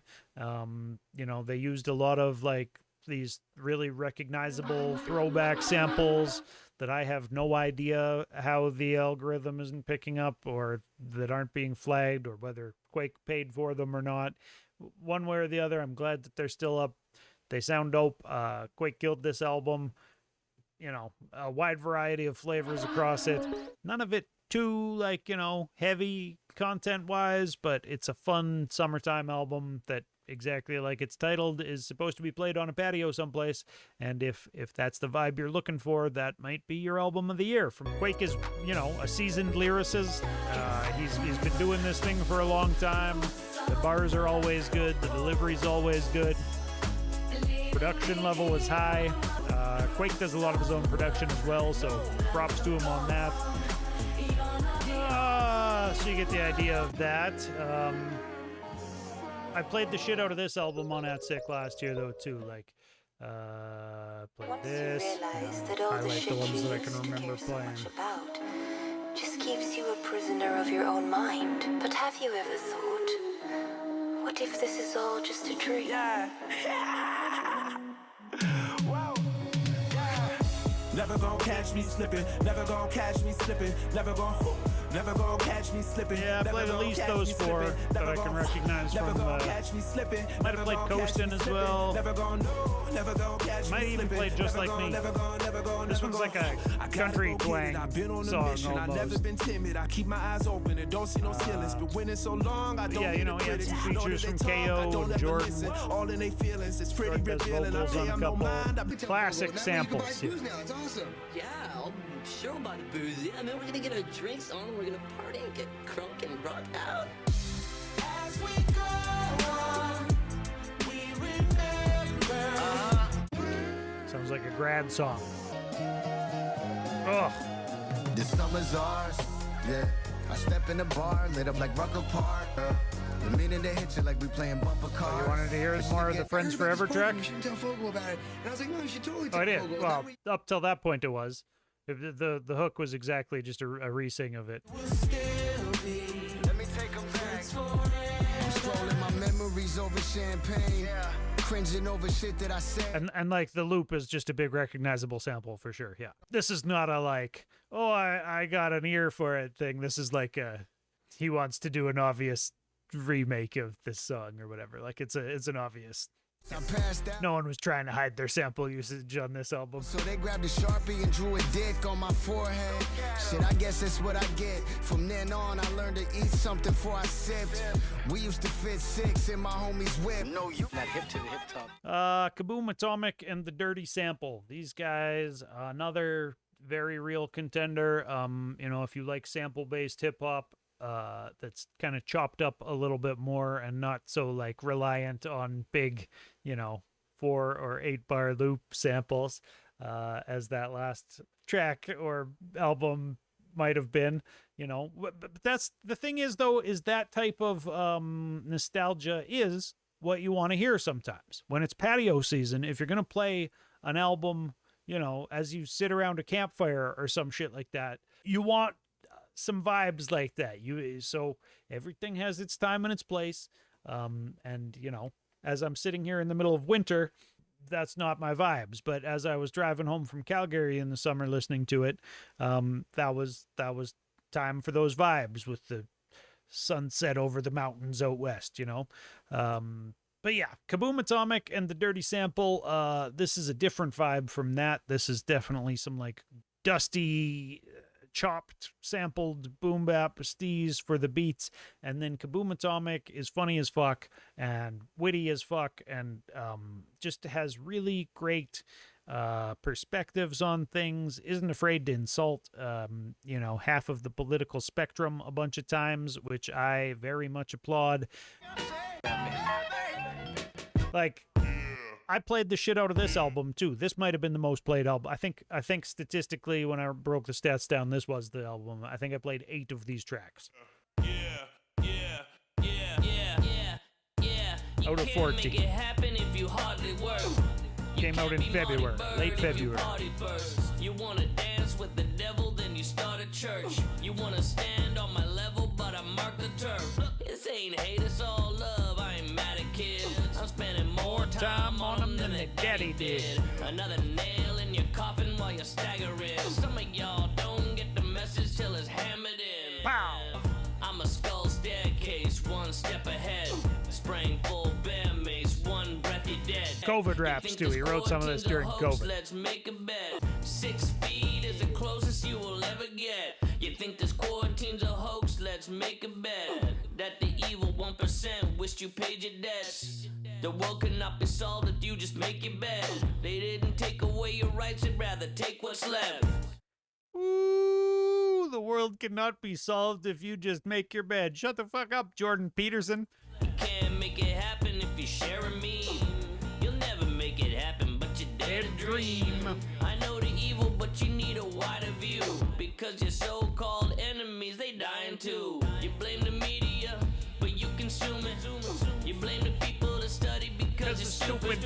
You blame the government, but they're just puppets that are doing what they pay to be doing by those above them. That's you. It ain't me, it ain't me, it ain't me, it ain't me. I don't do that shit, man. It ain't me, it ain't me, it ain't me, it ain't me. I probably know the most lyrics off of this album out of any Canadian rap album that dropped last year. Yeah, sick of Trump supporters blaming shit on dumb reporters. Ask the Russian donors what they think the fucking war is. They're laughing. You think Amazon are rough employers? If only someone could have somehow predicted what's happening in America right now. If only. You know, if only there would have been somebody who would have seen through the lies and tried to tell the people. I applaud Kaboom Atomic for saying things like that. The Trump supporters are blaming the media. Shoulders. You never Meanwhile, it's Russian donors feel the leash when you stop lunging forward. Once you destroying their country within. know the limit, they just up the quota. Right people, wrong side. Buffalo Soldier. You blame the media, but you consume it. You blame the people that study because you're stupid. You blame the government, but they're just puppets and doing what they pay to be doing by those above them. That's you. So much of this album is stuff that I've wanted to say, or not even necessarily that I've thought to myself to say before. I can't be that arrogant and be like, I thought of it all, but it's stuff that, like, when I hear him say it, I'm like, yeah, fuck yeah, that's what I want to say. I love this sentiment. And throughout this album, it does that over and over, whether he's rapping about how much he hates rapping, whether he's rapping about, like, I ain't being proud anymore. Don't be weird. Stop doing that white in the morning. Proud any more than the next motherfucker. I'd be less of a sucker if I spend all my budget on a Tesla. I wonder if my rent would be covered and my debt be recovered if I lent you 100. Of my vices, addictions, I just submit or deny its existence. Pride in a sip, no pride in decisions. I don't like what you get for the price of admission. Of the way I grew up, glorifying how we all behaved on the bus, fighting all the way to the subs, making news deals about a faded and drunk. We got taking it up and not. Shit is dope. Front to back, I really enjoyed this album. This would also be high up on my list if somebody randomly asked me what my favorite album of the year was. Like, listen to how he starts this. Even if I say so, I'd never charge 5 for an O. That's a code word to tell you motherfuckers it's 5-0. There's fuzz on your shirt. Motherfucker, it's 5-0. Same goes if I'm chilling with 5 hoes. It's just hilarious. I really enjoyed this album. Even if I say so, I never charge 5 for a no. That's a code to alert motherfuckers at 5-0. There's fuzz on your shirt, motherfucker, it's 5-0. Same goes if I'm chilling with 5 hoes. Cheesy bitch, you Asiago, you're salty, I'm hot. There's 3 different ways to say there's 5-0. This might just not be your shit. You should just get over it. That sentiment I really like in my rap songs. You know, this just might not be your shit. You should just get over it. It's kind of what I was saying about, like, you know, this isn't, not everything is for everyone. Not everything is for every time. On and on we go. Lotus James, he dropped an album called Wordplay King, which has a lot of really good wordplay on it. Finishing moves, where he disses people who use a lot of wrestling metaphors. This was the biggest statement on the album, I felt like, because there are certain rappers in the Canadian industry who have dropped wrestling-themed albums within several months of this album dropping. Sazy, New Villain, guys who I have spoken with, and I don't think either took direct shots from this, but who knows? Who knows what his actual intentions were? When I talked to Lotus, he basically told me anybody who wants it can get it. You know, if people feel offended, if they feel froggy, they should leap, kind of deal. Here we go. I'm not sure, though, if this album... Yeah, so this doesn't quite meet my criteria here for album of the year. I'm looking for albums that are over a half hour. That's my randomly declared bar to get over for length. So while this is a good project, I'm looking forward to his full-length album, Love Lotus, which is coming soon. I'll play a verse from this one. The styles clash, I learn what y'all limited to. Y'all get a rude awakening, and I'll put a pillow to you. Rock bottoms deep as hell's gate that I'm digging for you. I need an attitude adjustment. Baby, who shit is this rude? I'm sharp as a diamond cutter, but baby, who shit is this smooth? I make $1 million dream seem insufficient for you. When you bring all the heartbreak, they scared to kick it with you. And you know shit is easy when you start with the finishing moves. Baby, I'm the fucking truth. There you go. You know shit is easy when you start with the finishing move. Definitely shots fired at guys who rap and use a lot of wrestling bars. Anyways, another album that dropped late in the year last year. Asun, Eastwood, Lord Juco, Jesse Green Beats. Album is called Two Birds. I want to say it dropped like, I don't know, early December, maybe mid-December. Played a couple of tracks off of this, but these guys are both two of my favorite lyricists.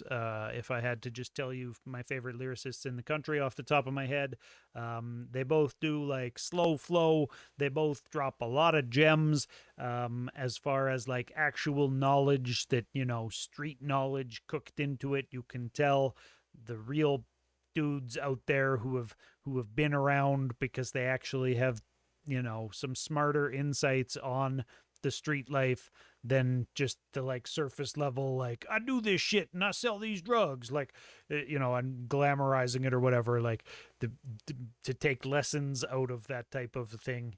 It's a time-honored tradition in hip-hop to pass those types of jewels, but it's been kind of pushed to the wayside by people who just want to rap for surface level chuckleheads who want to not think, and so they're out there glamorizing dumb shit and violence in their own communities, whereas these guys don't do that so much as promote, you know, the community ideals of hip-hop and peace and love, while also being able to relate to the street side and sound like they know what they're talking about.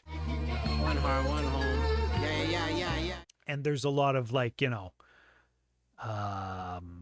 deep cut references to literature, and you can tell that there's intellect at play behind these guys' lyricism, and you know, front to back, this album delivers. It is another one that I would say is one of my favorites. I didn't have time to play as many tracks from it on ATSIC because it was released late in the year, but it is what it is. I'm looking forward to talking to these guys coming up in a few weeks. When is it? February 17th. I talked to Asun and Lord Juco, and they're both return guests, but they're going to join together into the Zoom call this time, so should be a good one. I'm looking forward to it. I said salary. I can't do the hourly, dog. That courage is still cowardly. Wish my pops could just be proud of me. But how could he? I can't do the hourly. That courage is still cowardly. Wow, Juco. I mean, few bars have been more relatable to me in my life than that. Because, yes, it takes a courage and a dedication to be like, I'm going to go provide for my family by going to school and getting a good job at a bank or a petroleum company. But that courage is still cowardly in the opinion of someone who's out chasing a dream. I get it, Juco. You know, I hope it works out for you, and it seems like it is. Last I talked to him, he had just moved into an acreage and stuff, so it seems like whatever he's done in his life, he's done it well and fine, and will be okay. But big smile, say cheese. Big eye full of clothes, say please. Most of these tracks have, you know, 10,000 plays on them. promise of a new drop. I've been barred like most of them have 5,000. Been on, fuck Looks like an average of maybe 6,000. And I'm still late. In and out, I can't chill late. Red line the 98. So not as slept on as some of these albums have been, and it looks like whoever does listen to it listens to the full project, which is a strong, you know, when every track on the album has the same ballpark number of plays, that shows that it's not just like been picked up one track on some playlist that gets a bunch of people who stream it and hear your song but don't actually give a shit who you are. It shows that this is being listened to by a bunch of fans of these two artists who actually are engaged enough to listen to a full album and know that a full album has dropped and go check it out as a full album, rather than just kind of soaking it up with singles or whatever. Swap over. I liked the back and forth, like 4 bars on that Shake and Bake track. I'll take a listen to this one as well. I said, classic soul samples. Waiting on Lord to fail. Don't hold your breath. Lots of spotlight on the lyrics. See, these guys are both an example of lyricism, which might be my favorite type of lyricism, where the emphasis is not on, like, look at how good my delivery practice is and how intricate my lyricism can be. None of what these guys are really saying is like a tongue twister or designed to be like a challenge to deliver, right? It's like measured, you know, enunciated, clear, polished delivery that just is slow flow, where you're supposed to hear every word, you're supposed to catch what they're saying, and the challenging part of writing those lyrics is, instead of the number of syllables you can rattle off in 10 seconds, you actually have to say a thing that makes people go, oh yeah, right? Every once in a while. It's those bars that I really love in hip-hop. And then sometimes there's the holy pinnacle where it comes together and you get the oh yeah bar at the same time as Buddy is doing some fucking rappity rap miracle lyrical shit. And it's few and far times between, but those times are always magical moments that, you know, keep me listening to hip hop. Made do it for the mastery. It's actually entertaining. Y'all passive, but you acting like you really stain them. The gun you own for no reasons, why we really shame them. Blame his ego for why we'll never claim him. Never. But it's yeesh. The gun you own for no reason is why we really shame him. Blame his ego. Back to me, back to the factory, back to the fact that grease made a path to grease possible. To relax. Like, it's still intricate lyricism as far as like rhyme schemes, I guess. You know, there are multiple words being rhymed per line here and everything, but it's not about fast delivery. It's not about like, listen to me be a rap god and go, you know, like, I can only listen to that once. I want to hear that once. And be like, okay, cool, man. Like, you did that. But like, this is the type of thing that you want to listen to a bunch of times, and you might hear a different bar or catch a meaning in the bar that you didn't catch the first listen through or whatever. Before this album, I feel like these guys had only worked together on a track called like Straws for the Juice or something. Let me see if I can find it. Gundar not travel with name. Gundar just leaves scar. Remember that. Yeah. When was this? 2022. So a couple of years back, 3 years ago, these guys worked on an album, well, on a track together. And I remember hearing this and just being like, oh, fuck yeah, look at them go. And then, yeah, they both did independent projects and whatever else. There we go. This is what I was looking to listen to. This was one of my favorites of that year. With the shit, y'all about peace throwing deuces. Talk tough offline, y'all reclusive. Oh, you know what though? I think I played a Milk Crate remix of this. Let me open iTunes and see if I can find the Milk Crate remix of this. Now this was my shit. Not on Spotify. Look, y'all lame with the the shit, y'all bout peace throwing deuces. Talk tough offline, y'all reclusive. Revolvers don't slip, one click of it will have you like Radamas leaking out your juicing. That's Riverside, motherfucker. I'm nice with the rock, you'll never see me at the rucker. I'm posted up with one lip smack, you'll be smuckers. That's a tough jam, still I never played the rucker. I'm in a mode, no equivalent. Closed roads, you gotta pay a toll if you visit it. Stole souls, no, this ain't a stroll for inquisitors. Boatloads and army fatigues, stamped by militants. I got the fraud and re-engineered. Added straws to the baggies, that's in case you unprepared. I put the straws on the juice. I put the straws on the juice like Capri Sun. All my products got a brand, who can compete, son?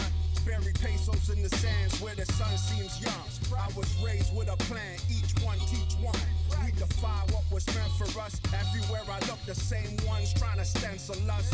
Y'all doing it in vain. Y'all do it for the fame. We did it for the rush. Y'all offending us. I made a call to my auntie's room.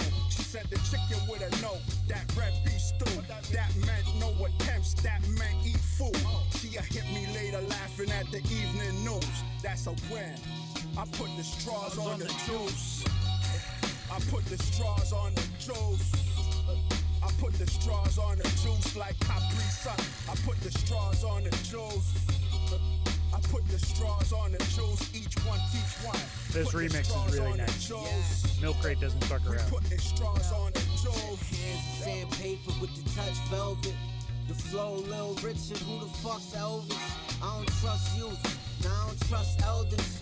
I've been loyal to the game, I don't just sell this. I really like the dynamic between these guys' voice as well. The high-low. Off the brown of Belvy, only 27 with 11 behind the LV. Put your bitch in the telly, what the fuck you gonna tell me? Lord gave the game hope, y'all gave the game quotes. I heard your name closed while y'all in the same boat as rainbows and plain clothes. I just kept it real like Mano. I don't say much, but they know. Free up the big dog, I just got the bad news. Can't even cry no more, just get tattoos. Make sure it's sun straight, why? Cause I have to. Y'all can keep your 2 cents, nobody asked you. Rappers ain't riding, they rolling. Don't trip, keep a mask in the whip before COVID. Yep. Both high-level lyricists, these guys. Definitely check out their most recent album together, Two Birds. Well, their only album together that I know of anyways. But they sound like they are from the same school of lyricism. It'll be interesting to hear about how they linked up to put that album together. Coming up February 17th, a few short weeks away. Another dope album here. Peels, Nohsur. Not long enough to count, I guess. Only a 15-minute album. Oops.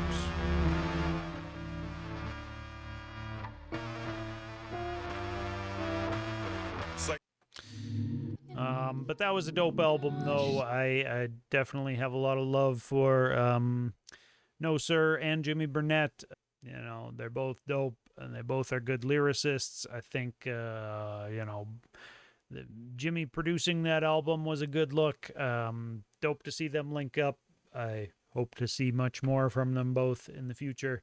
And, yeah, good album. Worth listening to. Peels out of Edmonton from Nohsur. Nohsur.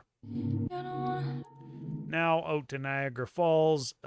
This was Ezza's album, Just Call Me E. Thank God for rap. I relate. More slow flows with, you know, poetic spoken word kind of bass to it. Perhaps slightly more street oriented than like a Shad might be. But still, you know, accessible to everyone, I think. Not scary by any means. And definitely like a practiced lyricist, you know. I enjoy the style. I think it's a unique style that Ezza has. And that's really what I'm looking for in a lyricist. I want to be able to recognize you as soon as you start talking, know who I'm listening to. I don't want to hear you auto-tuned up crooning the same way that all the other auto-tuned up crooner guys kind of do triplet flows and melodies around it. You know, I want to be able to recognize the lyricist I'm listening to if the focus is supposed to be on the lyrics. And if you're going to say it's a rap album of the year, you know, the focus should be on the lyrics. They've been messing with us for 2,000 years. I say it's time we start messing back.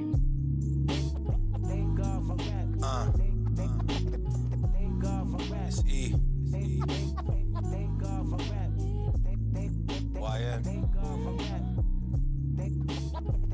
They ask me why I still do this shit. 32 minutes, just over the bar, April 11th. Tell them don't act new. When he says they asked me why I still do this shit, he was probably talking about me. He might have been talking to me on Flying Formation.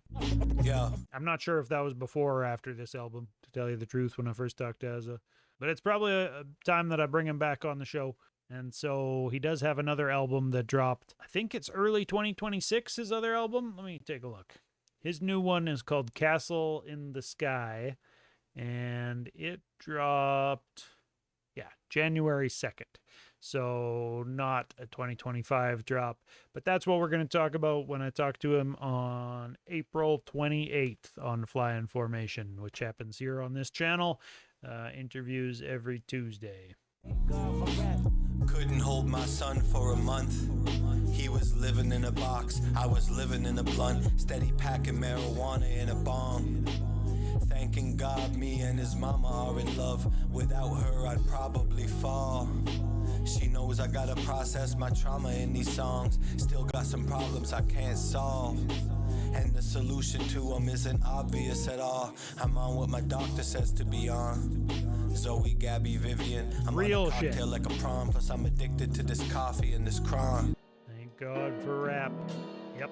They've been messing with us for 2,000 years. I say it's time we start messing back. Just call me E. Lots of storytelling on this album. Lots of introspection. This one's kind of like the just having fun single, I feel like. The horse hockey and the poppycock. All you munja cakes ain't about the chicken, you just squawk a lot. Bitch, I look like Elvis, but I'm not the honky tonk. Never cook crack, got a cocaine coffee pot. Dead all the malarkey and I lay it in a coffin box. Stone like the Blarney, kiss and tell, no I don't talk a lot. Bro, you just a carny, you should be working the waffle spot. Police not an army, but there's ARs at the cop shop. Meanwhile, unsolved scenes pile top to top. Why my dead ones never get justice, man, honest to God. We be striking on and on. I mean, I like it. I'm keeping it on the list. It could be somebody's album of the year. I don't know. Grab your scripts, people. It's one of the ones that's above my bar for this is too good for me to decide which one I like best. We open in 20 minutes. Break a leg. I said break a leg. They said break a leg, I took that personally.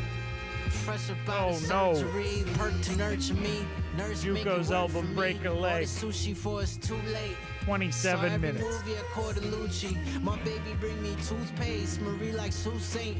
Out the way with angels on me. I've been out for days, but who praying for me? Other side trying to communicate. Could you relate? Same community. It's a screw face, new plate, screws in my leg. Broke that shit in 2 places. Found new ways to inform new faces. No bracelet pics. Keep your sympathy, that shit make me sick. I can feel your spirit, lips locked or not, I can hear it. No densely packed lyricism that actually has a lot of meaning to it. Break a Leg was well worth checking out. Heart of Bullets, Asun Eastwood, and MK Ortiz. Oh no, sorry. The album is called Ask God for Help, right? They killed this one. There's a lot of like big vibes on this. Like it's not the kind of laid back vibes you often hear Asun on, or at least like on the Juco album with Asun, there was a lot of kind of laid back vibes. This is more more urgency in the beats, you know, Pick 6 out the 9 pack, which brings more urgency in the lyrics as well. It's not about the wrist, it's a lot more about the way you place the water. MK Ortiz beats like butter in a pan. He the man for this inspiration. Drew a plan for this situation. He put money in my hand. That's the difference with most you pussies. You lack gratitude, always pushy. Interesting. He just said he put money in my hands. So that might mean that this album was made by MK Ortiz paying Asun for verses. I mean, if I interpreted that bar the right way, I didn't know that about this. Interesting. May 2nd, that album came out, 2025. But good shit, front to back. Some fun features on there. One with Shoddy. What else do we have down there? Maze Overlay on the final track from it. And then the first of a couple albums with Sazy that I thought were worth... I mean, these aren't honorable mentions. These are just my favorite albums from 2025 Canadian hip-hop. This was among them. What the fuck was the name of this one? Offenders involved in serious crimes. Mirror? Two-Way Mirror, right. I talked to Sazy just after this came out, or just before this came out. But yeah, 12 tracks, 35 minutes. I think half the album was produced by Sazy, half the album was produced by Bandolero. I played a lot of this stuff. I think probably 30 plus might have been my favorite cuts off of this. But like, this is a really good one. This is maybe one of my favorite tracks of the year.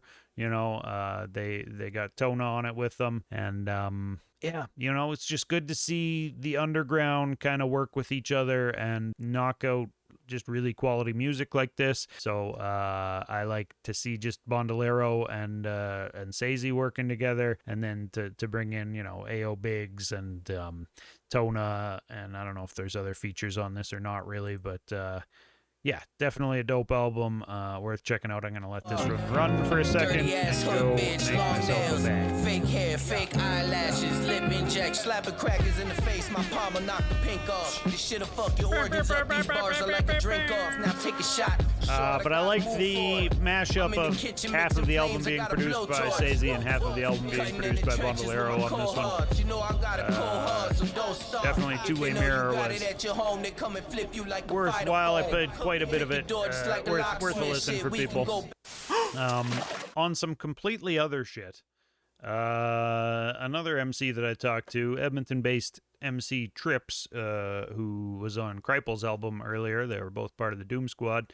But Kryple also one of the albums earlier up on this list. But yeah, Trips also dropped something really dope in 2025, which was this album, which I feel like is just called Water. Yeah, Water. 11 songs that are 40 minutes long. So, you know, he's shaking off the average 2-minute track thing, which most artists are following these days. Some longer songs here. Definitely some more vibey stuff. Less rappity rap than almost anything else on this list, I think. But the thing is that I know that Trips has lyrical chops. I have heard Trips rap plenty in the past, and he's somebody who I know is capable of being very lyrical if he wants to. You know, he came up in the battle rap scene and all that, so he's definitely somebody whose pen game is strong. But on this album, he chose to go more melodic. But yeah, definitely one of my favorites from 2025. Could be somebody's favorite album of the year. You know, he did the production on it himself, I believe. If I remember him telling me that correctly. I think he had like help on it, maybe. But he at least had a hand in a lot of the production on it, I think. I remember he said he worked with a few guys that he had met through the music school he went to. I think a lot of this was self-produced. Anyways, if that type of stuff is your vibe, definitely check out Water by Trips. That could definitely have been somebody's favorite 2025 album. New Villain and Circa 97. This was my favorite of New Villain's drops last year, I believe. The shocking video was released earlier today. And I'm not sure, was this one that was under 30 minutes? Yeah, this one's just under 30 minutes, but feels like a full album to me. You know, you get a lot of different stuff on here, and it plays through as a whole. This is the title track from him, Mysterio, so pulled over the entire world's eyes. Something is out there. Believe I played Something this. sinister operating from the shadows. But who could have the connections and reach to pull that off? The name is Mysterio. The masked villain taking on the persona of Mysterio. Red Hood, bumping at night, cause for the goosebumps anomaly. Live what I write, quiet when loop's done. Hardly speak, long past timid power reserve. Take giant leaps, underdog, it's revenge of the nerds. Yeah, potentially a little bit grating, I suppose. That's the nature of some beats, though. It depends what you're listening on to. Here we go, Dialect Sosa. This album, Ultraviolence, Decline of a Beautiful Mind. Yeah. I want to say, like, you know, thematically based off of Clockwork Orange. This album, Dialect Sosa explained to me, takes us through a story. It's long as fuck, and I'm not gonna lie, I never made it through that story. But that doesn't mean that this couldn't be somebody's favorite album from 2025. If what you are looking for is a thematic ride through a story that lasts for an hour, it hits a lot of different notes throughout. I played a lot of it on ATSIC. I liked the parts that I did here. I just listened to so much music that, you know, I don't get through all the albums that come out every time because, you know, I think, like, before the interview, I listened to 3/4 of this album in one long stretch and wrote some questions, and that was enough questions, you know. So I think had to sit up and, like, get ready to fucking get the interview going, basically. But sometimes I do more homework than other times.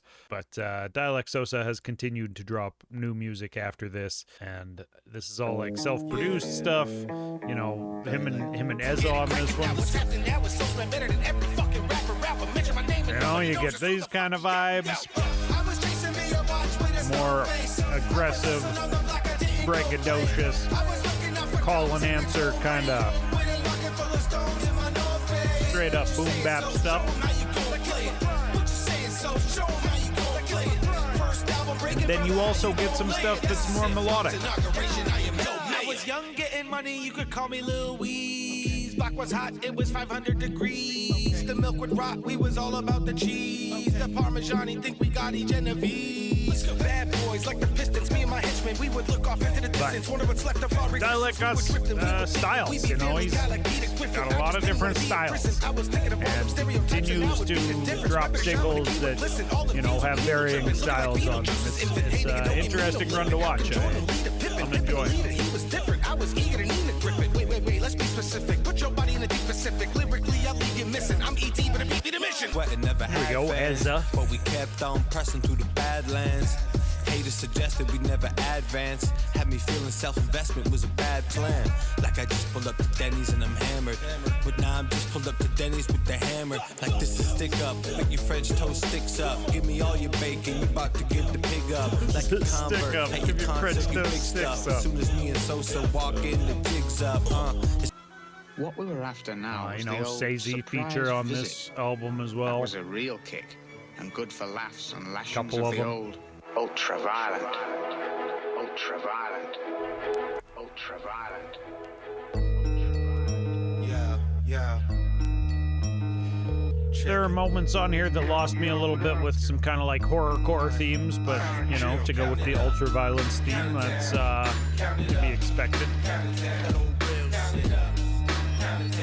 A lot of classic vibes like this, though.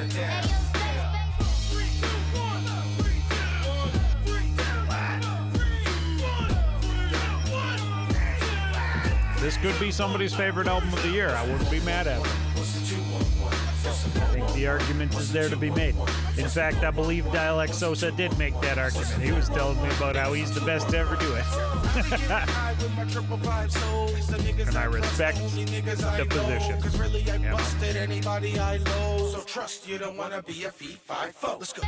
You know, if what you're looking for is kind of braggadocio and maybe less social commentary and those types of things, Dialect Sosa does that for, you know, the full album. Gonna tell you about how dope he is. which, you know, is a time-tested tradition in hip-hop and everything. I'm here for it. When it's done properly, it manages to make it on lists like this of my favorite albums.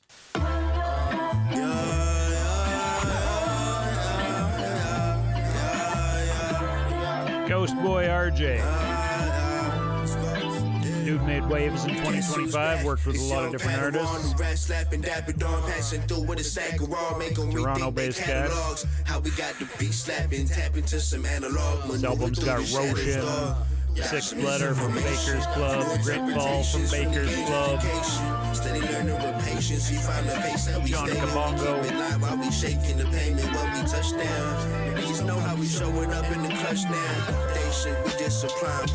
Just under 30 minutes, but felt like a full album to me, you know.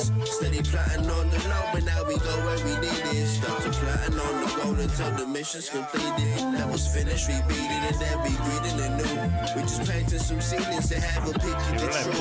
If we start from the weekend, we'll have a peak from the strength of the roots. Bringing the pain to the group. Letting the rain if we shoot. Setting no game for the group. Picking up pain for the proof. That ain't the same when we cruise. So what you finna do now? We live it like a blue now. I had to pick a Ghost Boy RJ. He's also later on this playlist. I mentioned earlier the shortest album on here that I left on this playlist was 23 minutes. It's Ghost Boy RJ and the Sixth Letter.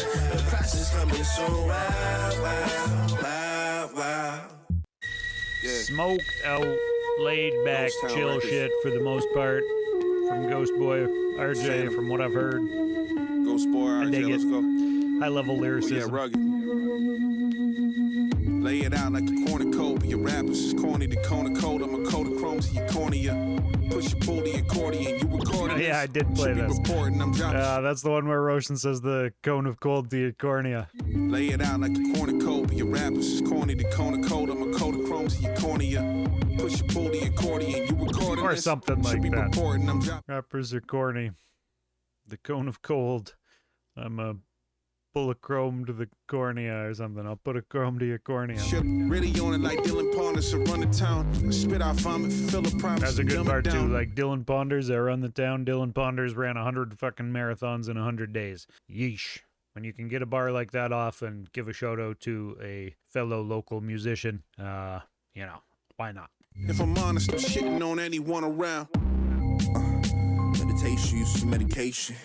That's a preservation from the decimation of a nation. My native tongue was known to show the proclamation of these soaking lungs we use to smoke the draw. Prescriptions ain't the same no more. Steady dose of flour. The doctor who applies the towel was sick and it spilled a sour in the grid line. Pinpoint target saw this with wind chimes. Last one was with backdrop for a thin line crossing. Back. So yeah, stuff like that. That's what you can expect from Ghost Boy RJ on shit. What was the name of this album? State of Mind. I liked it. Mellow, chill shit. Could be somebody's favorite album. Mike Shad out in Montreal could have made somebody's favorite album last year.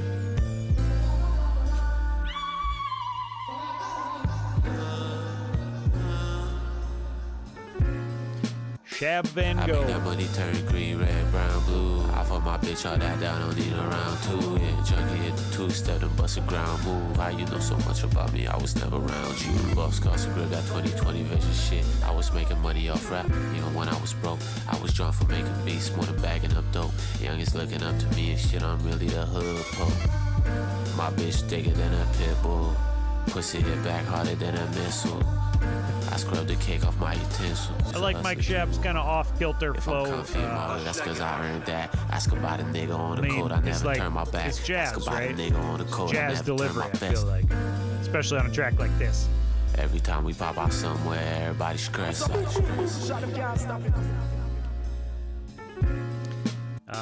I make that money turn green. But yeah, brown, he's blue. funny, I fuck he's my casual. Bitch, all that down, don't need a round two. Yeah, junkie hit the two-step and bust a ground delivery. move. How you know so much about me? I was that never manages around to you. maintain some lyrical prowess to it still.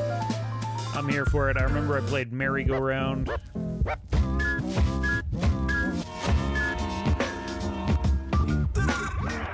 Which I thought was cool just because this beat is like a juggle. Yeah. Look at all the plays he's got on here. 55,000.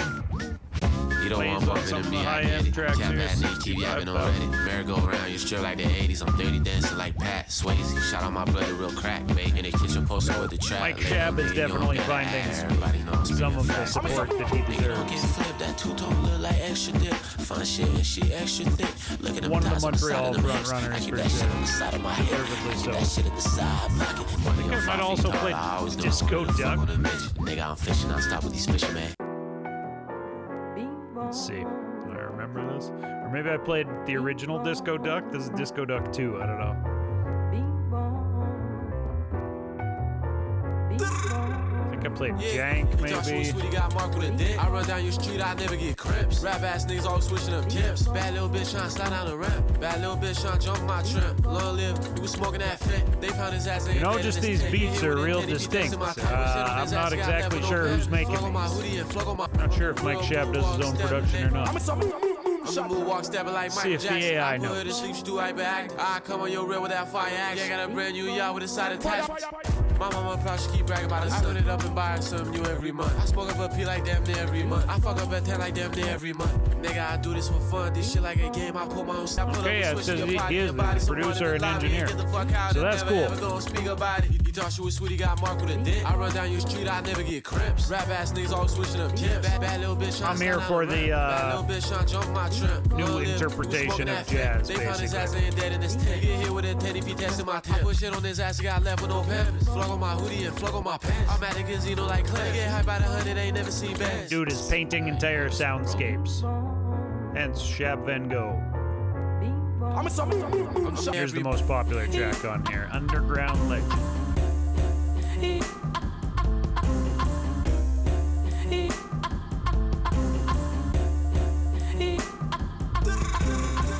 Walk him down with that flame, nigga, that hot shit.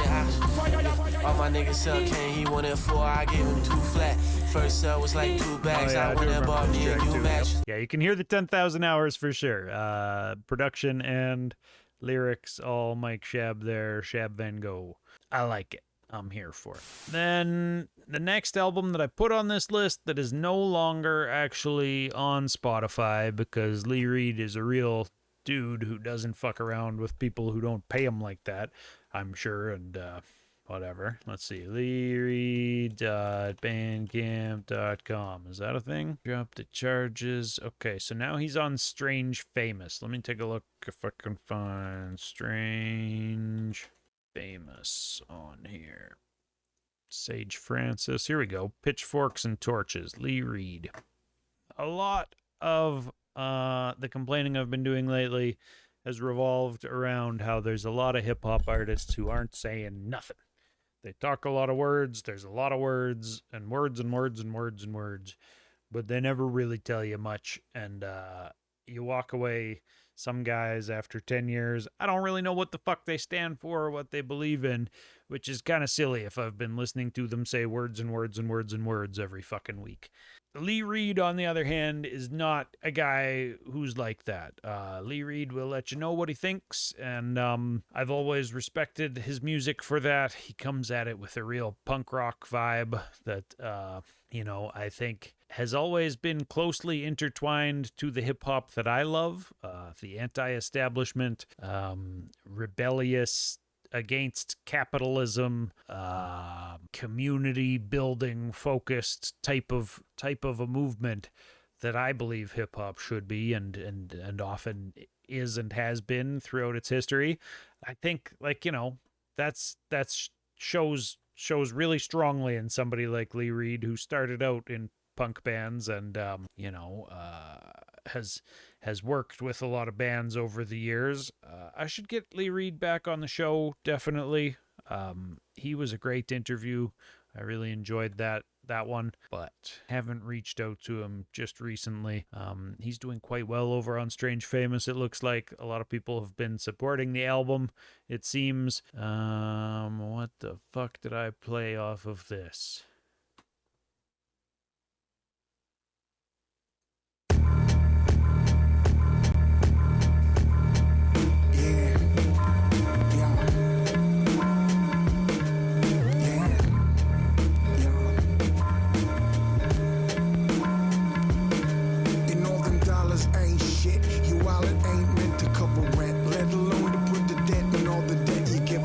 tread a path with the map that they give you. Scribbled over black with the passages. Pitchforks and Torches is the name of this one. In the system that waiting all the time on the line for permission slip. Vibe on the line, treat a man insignificant. Plan was to stick him with one-way ticket. Like damn, the plot thickening. Clock has been ticking while the boss is released in May 2025. The North process of limiting your job and positioning, social conditioning. Cops giving tickets and shots at the kids again. Black and indigenous facts and the figures show the math that you dishing. Never taxes is hidden. The access of policy only ever see in the fog in this economy, yo. They got us scraping at the bottom of the shit in this economy, yo. And there's an awful lot of folks getting swallowed by economy, yo. This would be on my short list of favorite albums. You know? 2025 favorite albums. Canadian hip-hop. Lee Reed, Pitchforks and Torches. Stretch to cover rent, let alone put a cent in your pension. Walls and its fences, always so tense in them. Kids a two-step from detention. A pipeline, a life sentence to pay the interest, the losses, expenses for bosses, extending the processes. There we go. Pitchforks and Torches, Strange Famous Records, Lee Reed. Very dope. Could be somebody's favorite 2025 album. I wouldn't be mad at it. I think the argument could be made. Moving on here. This I kind of added in retrospect, looking back through albums. Te Amo Denku, Thrust OG, and Bofat Beats on this album called Nicer Than You. How many plays did they rack up on this? Slept On. So we'll listen to the title track, Nicer Than You. I played this. They make an argument that they are, in fact, nicer than you.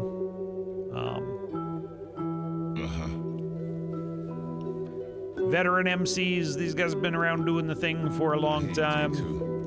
Classic boom bap steez, if that's what somebody's looking for. This could be their favorite album of 2025 Canadian hip-hop. You know, if you're into old school boom bap and want that classic boom bap sound, no nonsense lyrics, this might be what you would call your favorite album of Canadian hip-hop 2025. I mean, you know, I think the argument could be made. I would respect it. It was up there on my list anyway. Hitting up different vectors, rude boy selectors. It's tough to shortlist these, you know. Make the guest list. There's a lot of good music every year in Canadian hip-hop. Said something nice about all of these albums so far. Here we go. Saint. This some dope shit. Lots of lyricism. You know what it is, man. I won't lie to you, I didn't get a chance to take this whole album in, but what I have heard made me think that it's probably solid front to back, you know. See, what did I play on this?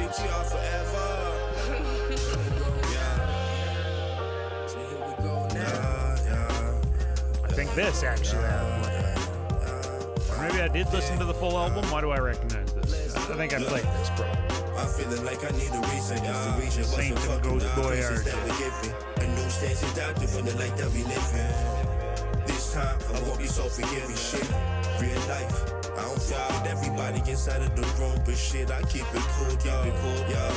The good form for Juno. I'm trying to win a Juno for who though? For who? Me nigga acted, then I'm gonna need some. I did play that. Never like him glucose, but who knows? Maybe he needs a little. He's trying to win a Juno, and you can tell because he put out a dope album. Matrix Volume 2. Take a sip, I need a reset. Smooth. Classic boom bap sound. Very solid album. I don't have a ton to say about it, but definitely worth checking out. I think I did listen to it front to back, and I mean, like, just quality production, quality bars. What can you want more from hip-hop?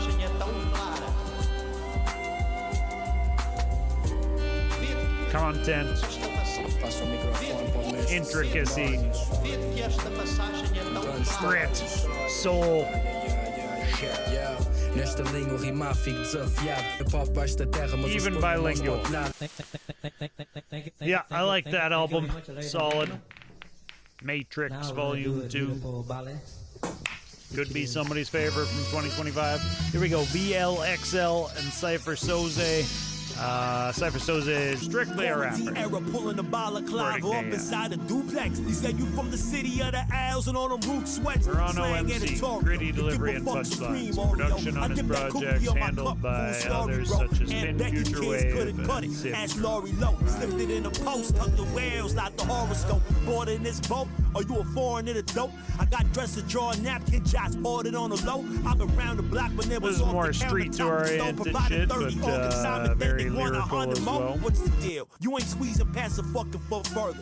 And now I want your Dayton's double cheeseburger harbor. Better me than police. They gon' squeeze out of sherbet to divvy up all your fees after merger. It's a deal, boy. Been on the web, but just burning this money.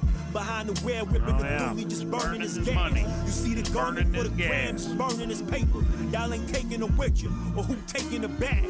I'm on the web, but just burning this money. Behind the web, whipping the bully, just burning his gas. You see the garment for the gram, just burning his paper. Y'all ain't taking it with you, or who taking the bag? Burn, nigga. On and on we go out to the West Coast. Freelance Flint. This was a dope album. Peaks and Valleys. I, was happy to see Freelance Flint release kind of like a full-length effort like this. That felt like a big full-length, full-fledged album. 33 minutes, 16 songs. You get some different flavors from the West Coast than you do from the East Coast, typically. Flint definitely brings that laid-back delivery and kind of a subtle comedy. Do a lot of his stuff.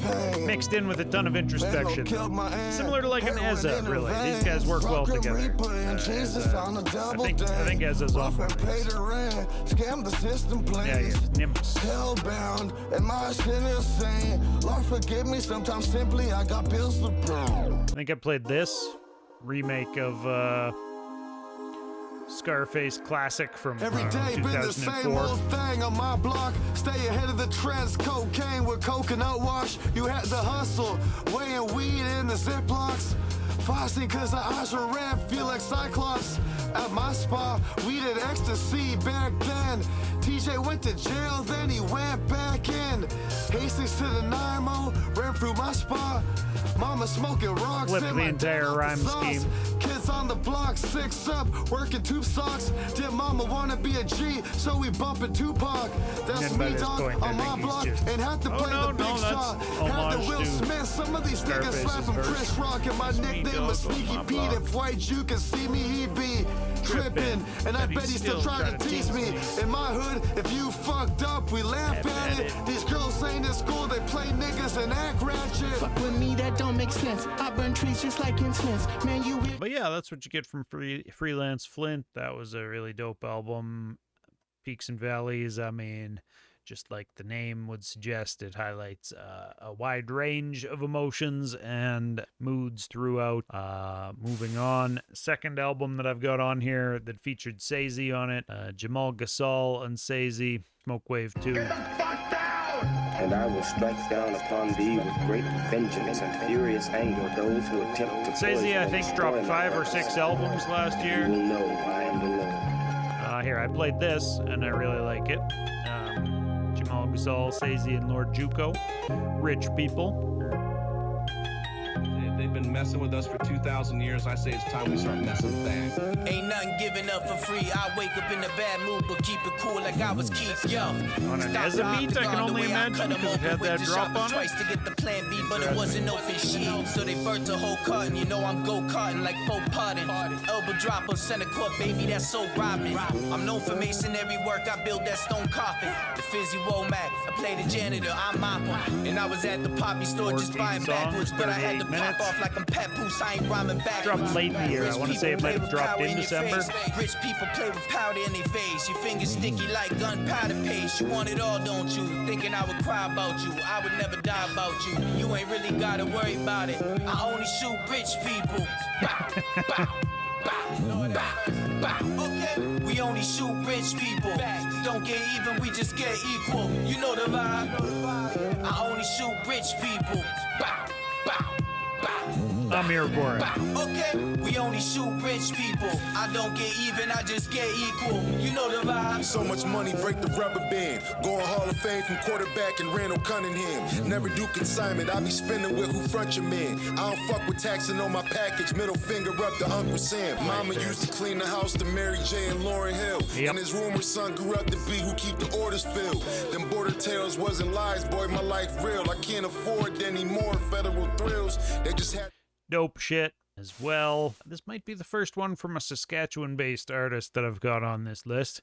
Skizza and AK Productions have been working together, I want to say 5 albums now, 4 albums maybe at least, I think. And this being the most recent one that dropped in December, called Winter Classic. I played Geometry off of it. Ooh, but I played Harry Callahan too. This was probably my favorite track on here. I got a Shark feature, B1 the Architect feature, bunch of dope stuff on here. The album is very solid. A lot of front to back. officers with long binoculars. If they're blocking hot, you got the wrong thermometers. These guys have built a strong Survivors all chemistry across together. The wall on all the monitors. A fog of propaganda canned and bottled for the followers. The camouflage, the doctrine in effects and action scenes. Expect the audience to all connected classic themes. Project that confidence on TV sets and magazines. Reject all arguments and shake their heads like tambourines. Y'all ain't listening. That pop cultural prism will pay a dividend. They switching skin with fictional frauds, becoming different men. So when they shoot another youth, you dudes will think it's them. But no Chris Evans representing their division then. Y'all love a man in a uniform that's pressed tight. Telly in your rear view at a red light. Dead night. Wondering what kind of eyes are hide behind that lens type. Recognizing he might end your life if you don't guess right. And John McClane is a fucking cop. Fucking cop. And Batman is a fucking cop. Fucking cop. And James Bond is a fucking cop. Fucking cop. Timely. And Jackie Chan is a fucking cop. Fucking cop. And Jake Peralta's a fucking cop. I'm here for it. And Iron Man is a fucking cop. Fucking cop. And Paw Patrol is a fucking cop. Paw Patrol is a fucking cop. It's a good illustration, though. They indoctrinate the youth to love the police. So marketed with politics and Hollywood in partnership. He's right. All those people are, in fact, fucking cops. Yeah, dope shit on here, though. I approved of everything on this album, I believe. You know, Skizza's super on point at this point. He's just putting the pen to work on a consistent basis, and that's paying off as well. You know, as like I said, the chemistry between him and AK Productions, they're working really well together. You love to see it. It's like the Nas and Hit Boy partnership and string of albums there. Sometimes two artists will just get in a groove and take it to the bank. I mean, I hope they're taking it to the bank. I don't know how much money indie artists are making across the country, but one way or the other, you know, he's gathering respect from his peers, and that's what's really important, isn't it, folks? That'll keep the lights on. Jesus Christ. One of the things that I heard you say Imperative and Super Caliente. Not a ton to say about this album. Imperative makes good beats. Super Caliente does good street rap stuff. There's a lot of good features on here. We've got like Jay Roberts, Asun Eastwood, El Biz, Mike Hoffa, Details, The Prophet. Who's that? I don't know. And then it came with the instrumentals as well. But this was a long friggin' album. Like, how long is this fucking album? What am I even looking at here? We got 33 tracks, including instrumentals, so without the instrumentals... Oh, it's not all the instrumentals they didn't give us. Looks like 22 tracks on this album. And then the deluxe includes the instrumentals, but I definitely played tracks off of this. I don't know what. Maybe something with Asun? Yeah, I do remember this one. Buffalo. Yeah, let's not forget it, I'm the messenger in the message. Checking temperatures and I'm reckless, just for the record. Niggas ain't want my help, now them niggas is desperate. But envy is quiet, a dead body is how I left it. Niggas no longer a burden. Man, I don't write raps, I write curses, type verses, body count. Got niggas looking like virgins, run circles, close the curtain for the surgeon. Niggas working on this shit my whole life. I've been lit my whole life. I guess Super Caliente just said he's from Buffalo. I ain't even put the shit to the limit yet. Me, myself, and I, motherfucker, that's a triple threat. So Imperative, the producer, is the Canadian half. I got a lot of free time, any nigga next. Man, either way, we getting this bread. Man, that's my word, no Amber Heard. I put shit to bed, no such thing as living dead. And that's what you can expect from that. I mean, there's obviously some various styles across 22 friggin' tracks, but kudos to people who are putting out, you know, projects that actually have that much substance across them. Ezza was back for a second time in 2025 with Eluxo Roma. They've been messing with us for 2,000 years. So he's done 3 albums in the last year and a half now. He's got one newer than this out too. But universe, I kill it universally. No university, but knew to do the work. My boy applying pressure. Played a few off of this one. Tough for me to decide whether this was better or worse than Just Call Me E. You know, I think it kind of picked up where Just Call Me E left off and continued carrying the torch for kind of introspective, slow flow stuff over top of some mellow beats like this. You know, I think he does his own production. He brought in Sazy on a couple of these tracks. Jack Shit and Young Next, I believe, are other Choom Gang guys. Although I could be wrong. They might just be homies of his. I don't really run through know. the verse and then I fly to Roma. But one way or the other, this was a good album. Citizen. Look at this shit you reminiscent about like Nona's out. Perfect architecture. Let me show you what that Roma about. Good shit. Another artist who was very prolific throughout last year. I don't know how many albums he dropped. I want to say like 3, 4, 5, a lot. Up there with Sazy for sure. See, 1, 2, 3, 4, I think it looks like maybe. I don't know. Maybe there were only 2 in 2025. Maybe it was 2024. One way or the other, Shark has been very prolific for a long time. He's a member or leader or organizer of the Sons of Boom Bap. So he's often called Shark the SOB. This was his album with DJ Alchemy called The Deep Blue Sea, but like with S-E-E.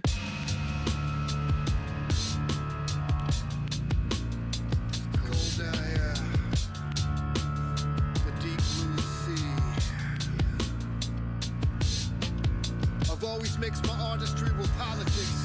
Recently the world is beat to give a fuck without me. This was my favorite of Shark's albums this year. I thought his lyricism matched with Alchemy's vibe very well. This with Lee Reed is one of my favorite songs of the year in retrospect. Different paths.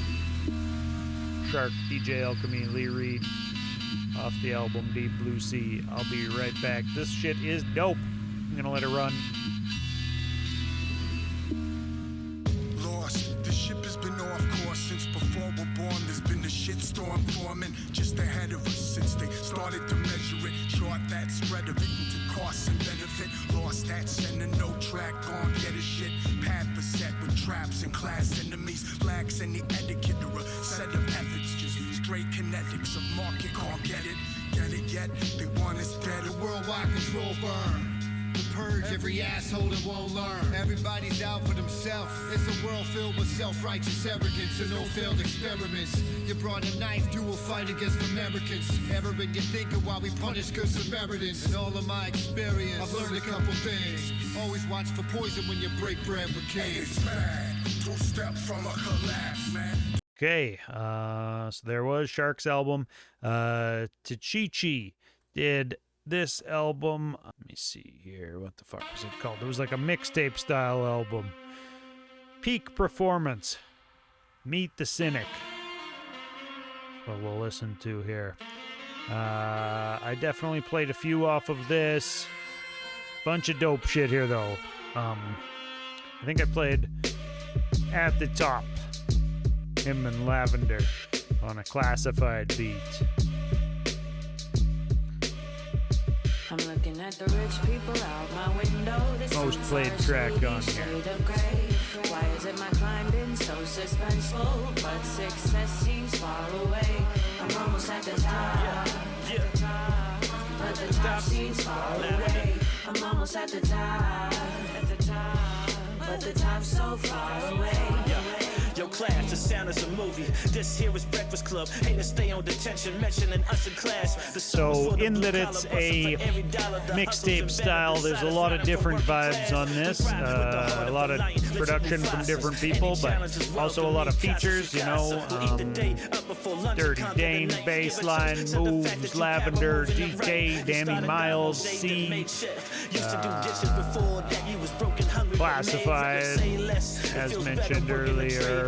Mickey Dagger and Black Rook, not sure who those are. Chase Dat, you know, true mixtape style. But this has a classic feel to it, and, you know, I see no reason why there couldn't be somebody out there who would make the argument that this was Canadian hip-hop's best album of 2025. I think the argument could be made. Just to show some of the varied stuff on here, you know. Danny Miles, chill shit, hype shit, the combination, the meeting point. It takes a real one to recognize what they faults be. Okay, real quick here, I'm just going to fly through the rest. Parsons dropped this album called Smugglers International. Dropped June. Features from across the board. Daniel Sun, Rich Kid, Keisha Fresh, she's a Toronto-based artist. Quake Matthews out on the East Coast. JD Era, big name Toronto guy. Sazy making an appearance, as it's almost mandatory for him to do on everybody's albums this year. Jordan as well, popping through to hold down the R&B side of the Canadian hip-hop scene like he often does. All sorts of good stuff on there. You know, definitely don't sleep on Smugglers International. I like it when producers make albums that, you know, bring in all sorts of different artists to rock on their beats. I was just suggesting that to Starcore when I talked to him a couple of nights ago. And, you know, I'd like to see more producers start doing that, because there's so much talent across this country. And part of the fun of hip hop for me has always been, you know, like hearing different artists rock on different artists' beats, hearing how different MCs will respond to different production. And in those kind of situations where it's a producer putting together an album, it kind of turns the tables to a point where the producer now gets to ask the MC, like, hey, I've got this beat. Can you rock on this? More so than giving them a beat pack and having them choose one or two of 20 tracks that they want to actually rap on. A lot of the time, the ball is firmly in the rapper's court as far as which productions they're going to choose to use. But if the producer themselves is putting out the album, they kind of get to, you know, say like, hey, I've got this guy on the album. Maybe you want to do a verse on the track with him, and kind of pass that off. And it's either like a take it or leave it kind of thing, or you know, get over the bar to meet the challenge to rock correctly on this track I'm sending you type of a thing. Puts a little bit more pressure on the MCs and gives you a bit of a different dynamic in the songs that you get out of it. So I think it's cool to see producers do that and put together like mixtapes that feature different artists from across the country. I applaud it, and for that reason, Smugglers International should be checked out and could be someone's favorite Canadian album of 2025. Here is the shortest one on the list. This is the album I was mentioning earlier from The Sixth Letter and Ghost Boy RJ, two Toronto-based underground artists. Sixth Letter as part of Baker's Club. I talked to him coming up March 31st, if all goes to plan. Looking forward to that. But yeah, this is a dope kind of mixtape style again, because just the way that they have it like hosted by a radio station and whatever. It reminds me a lot of like the like Wiz Khalifa Currency kind of era, where mixtape era they were dropping a lot of stuff, and you know, just kind of this picks up on some of those vibes. Tracks like Smoke Some, Roll For Me, you know, Ride Around Steamin'. The kitchen on a mission, you can tell what we're rapping about. There's a bunch of raps about smoking weed. My words now gonna forever be felt the natural. Living the luxury life. The finest. Let me remind you, what I rock, you ain't gonna find it. No, who be the flyest? Him, I be your stylist. Make you appear as though you stylish for the right fee, and even then, still won't be anything like me. Baby name tag on the sleeve of this white tee. Nigga want a Louis if a nigga rockin' Nikes. These rhymes I'm pitching, of course, gon' sell. Think back, y'all was dissing, thought I was gon' fail. Now y'all attempting to ride coattails. Most of them non-existent or backbones frail. Can't nobody be the savior yourself but you. Life is all about decisions, my niggas, so choose and do it wisely. I be the type of nigga that shorties having visions of puffing to the Isleys with. So yeah, full album along those lines, very cohesive. That's why I consider it a full project, even though it is a little bit shorter than my 30-minute rule typically would allow for. But another one that is a little bit shorter than my 30-minute rule typically would allow for, 25 minutes, 25 seconds, still be coming from Alchemy the Linguist and RUGA.PIE. RUGA.PIE I had never heard of until this album when he linked up with Alchemy the Linguist, who is a Lethbridge-based producer, and this shit is dope. You know, lyrical content, good flows, good beats, actual things being said, artistry to the music. This could be someone's favorite album of Canadian hip-hop 2025. You know, listen to this guy go. I believe RUGA.PIE, I said earlier Skizza might be the only Saskatchewan representative on here. RUGA.PIE is also out of Saskatoon, as far as I know. I've had enough of nothing, deconstructing my old ways, cause I'm tired of running, I'm tired of being tired, I wanna be inspired to climb higher. My dire desire is to show y'all I ain't bluffing. I'm done with lies and bloodsuckers, these dumb fuckers who think they vampires, but y'all mothers ain't teach you how to spew all of these damn lies. My hands tied blind as I walk through a field of landmines for the last time.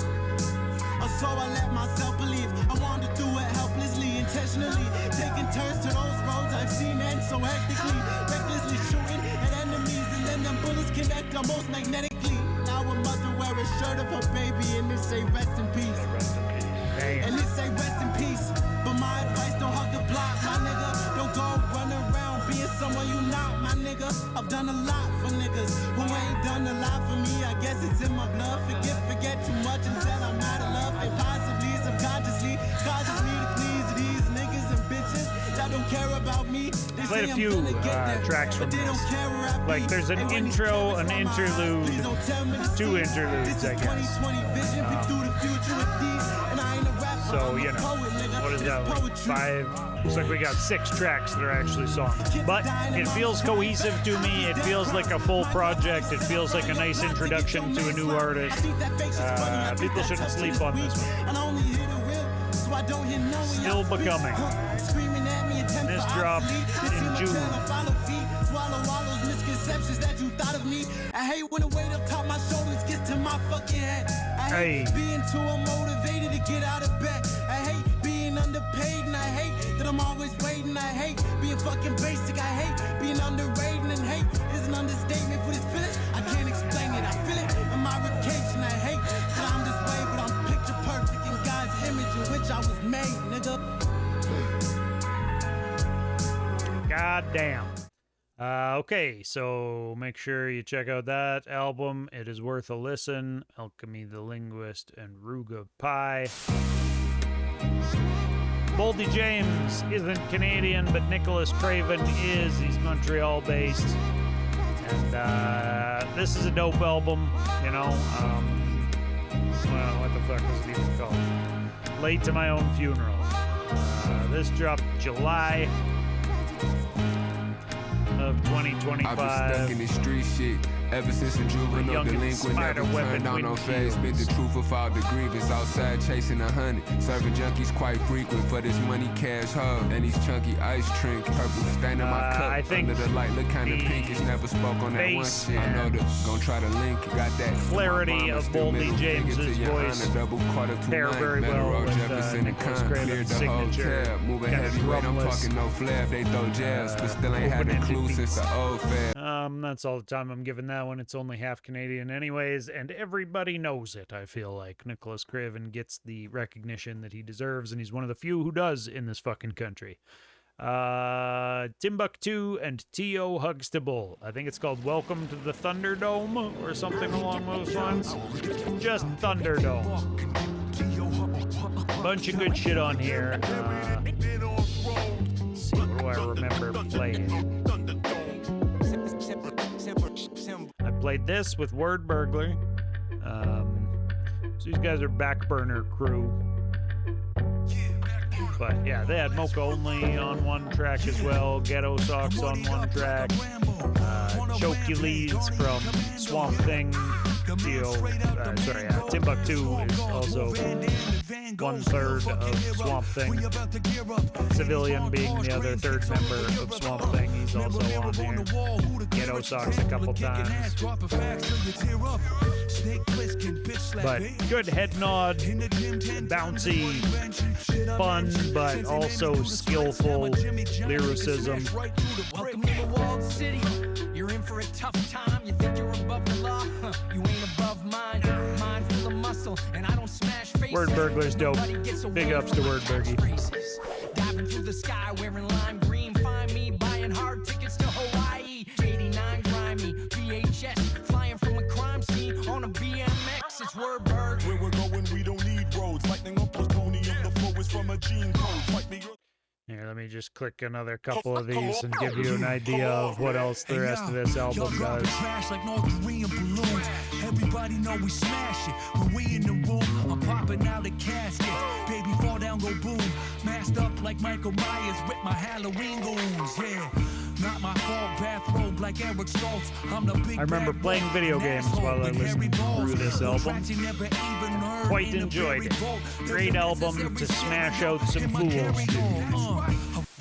Further west, maybe another one of the few Albertan albums that I put on here this year. Half Cut and Call the God. This one, I don't believe reaches my 30-minute mark. 27 minutes, 10 songs. But it's good. At the first glimpse, this may not seem... I liked this. I've always been a sucker for, like, cowboy samples, but it's tough. When I say cowboy samples, I don't mean weird fucking country song rap. I mean, like, this. These guys did it well on this one, where it has a Western vibe to it, but you want a Western vibe, not just a country vibe. You know, country rap is very difficult to nail. It's been a big fad people have been doing recently, but like other than Bubba Sparks and Timbaland back in the day on Deliverance, it is a very fucking tricky tightrope to walk, to not just go like too far to the weird countryside and make it like, why is hip hop here? What are you bringing this type of weird country music that is, you know, typically listened to by bigoted pieces of shit into the hip hop sphere? And it's tough. I don't like that vibe. I don't like when I hear a lot of Alberta guys, a lot of Saskatchewan guys, you know, there's MCs across the backwaters of Canada, myself included. And some of them decide that what they want to try to do is like incorporate this like twangy hillbilly sound into it. And I don't know if I can tolerate twangy hillbilly hip hop, but this isn't that. This stays rooted firmly into hip hop. It just uses some Western samples, like, you know, from old Sergio Leone spaghetti Western type shit. That's what I'm looking for in that vibe, you know, that gives you that feel of like, oh shit, it's tense, it's about to go down. Not like, yeehaw, I'm in a pickup truck and I rap a lot. Like, that's bad. That is not what I'm looking for in my music. But this isn't that. This I played on ATSIC, and you know, it goes back to a Wu-Tang rooted hook. Western, the violent straight story of roaring guns. It's good shit. Outlaws, blood-stained frontiers. The Relentless 2 is the name of the album. In a game that's filled with its pompousness, people popping in, so I'm just here to display my dominance. City got my back, I thank y'all for the vote of confidence. You'll help me break through to a different level of consciousness. You ride for me, I ride for you, and that's just how it go with sour soul. But I won't forget you if my album blow. And I say if as if I didn't know that it was bound to happen. I stomp the ground and I get that thunder clapping. I make it rain, man. They use the incarcerated Scarface's chorus. I stay climbing, though, no matter the climate, Joe. Smoothing up the ladder of success, I'm just climbing slow. But progress is progress, God bless. It's all part of the plan, you gotta trust the process. It's just a bit of food for thought to digest. And these days I be trying Half to do Cut is more always than a say sharp less. lyricist. You know, he's very good at putting together bars skillfully.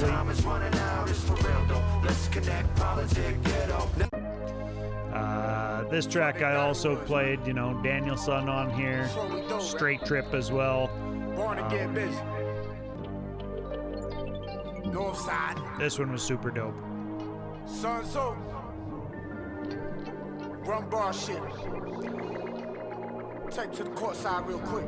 Courtside? No talks on side. Courtside? I don't fear death. I cried so many times. There's no tears left. Now my heart's cold like where the biz kept. Man, my crib haunted.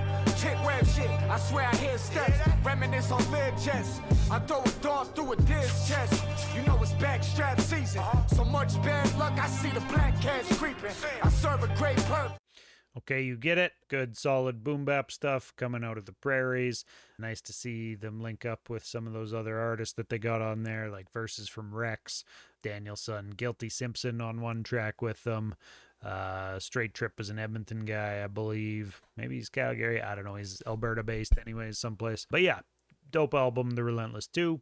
Hidden Renaissance, New Villain, Throne, Waffle Jacks, BB Logs, and Corey Dunn. What in the fuck album is this?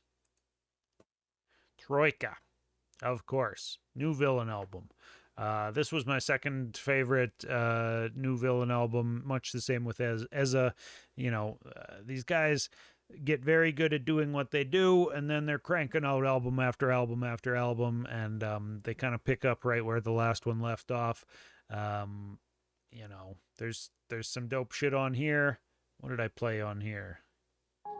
No, Troika. Probably played the title track. My destiny. I will. I lost faith between 99 and Shahar dying. Mom's praying, waiting on a higher force, lost all time and learned I...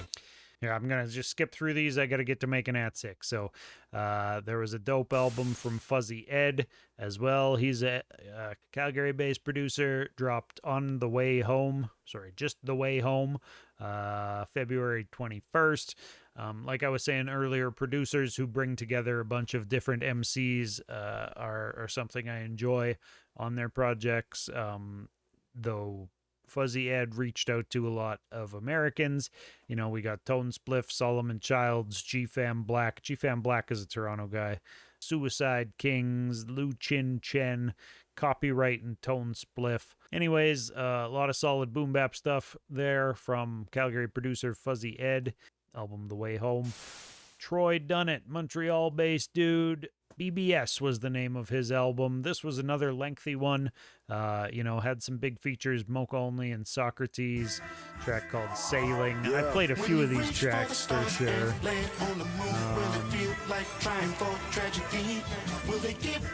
Allow on this, or is that a single he released after this? Yeah, I don't tippy-toe. I stand tall, 10 toes. I'm outside like foreclosed. Real city streets are my home. I'm a homesman chief for long. New grass, but no yeah, new Troy lawn. Dunnett, definitely seasoned lyricist. Can't hate on anything that was on there. Very well produced. Definitely worth checking out. B1, always very prolific. B1 the Architect and Scythe dropped this album, which was called Heads or Tails, August 29th.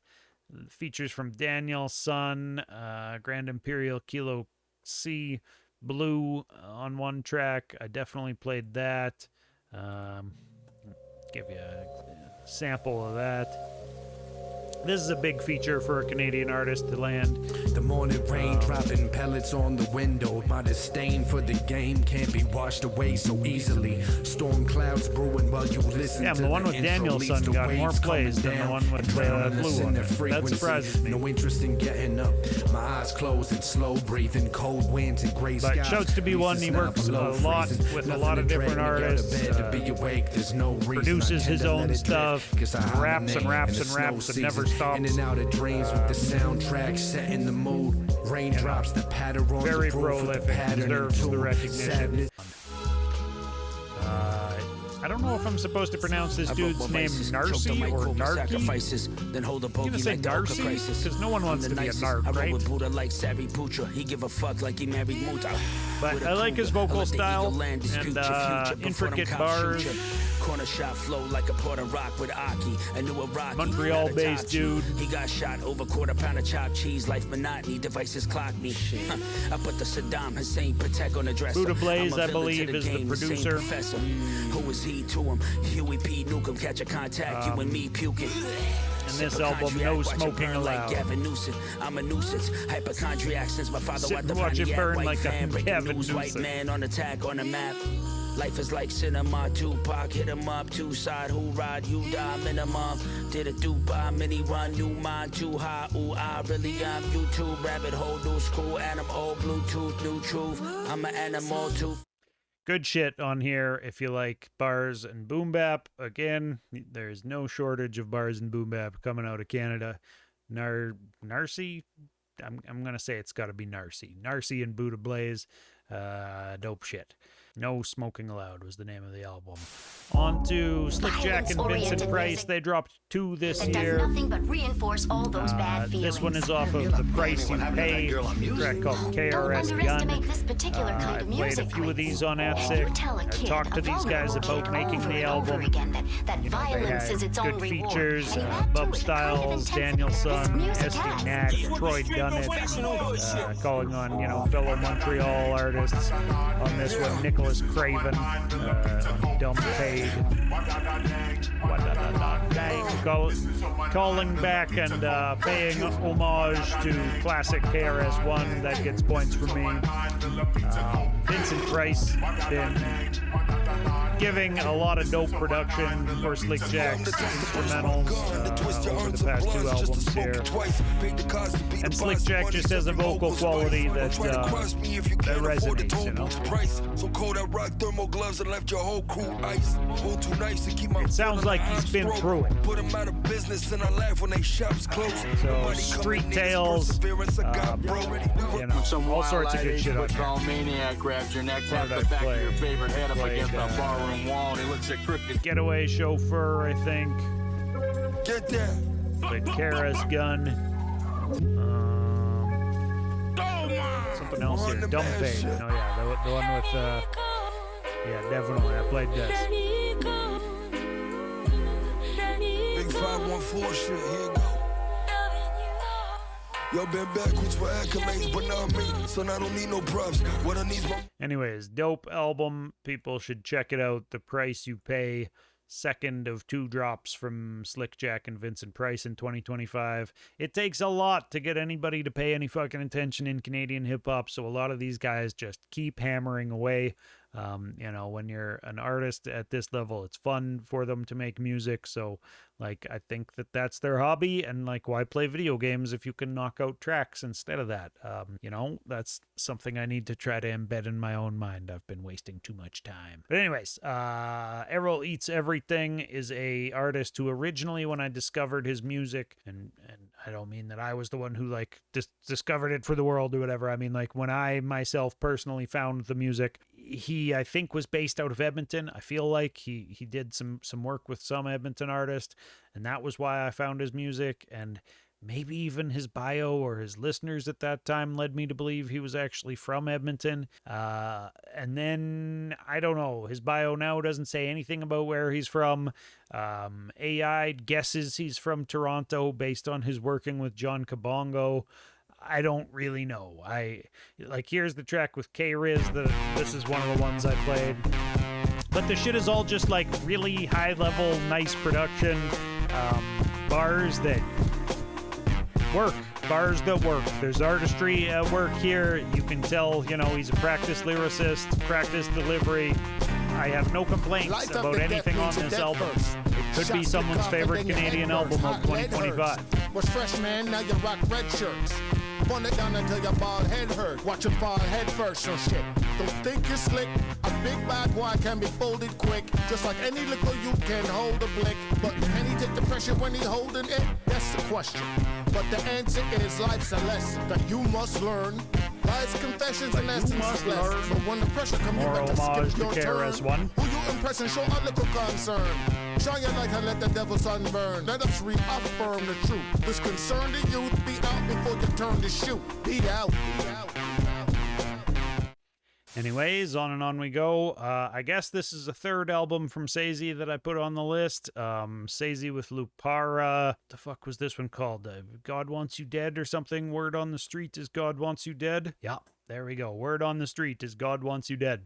This came out in September, and Lupara is like a production ensemble of international producers. So there's a more widely varied, it's less all one sound and a bunch of different sounds on here. The scientist builds instruments that extend his reach and his vision. He's got Mighty Healthy.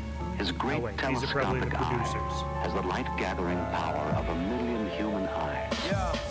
Jamal Gasol on one, Cypher Soze on one. Home. My mama argued with my dad, she mad, she almost broke the phone. Only Christmas gifts, some fucking socks and a Toblerone. Pissed off, walking by the creek, chucking rocks at the homeless home. I was stealing bogeys from my mom's shit. Skipping school, I had to hide the cordless phone. The principal would call, and I don't take no Probably Bobby Digital. Yeah, I remember playing this. Yeah, it's like healthy.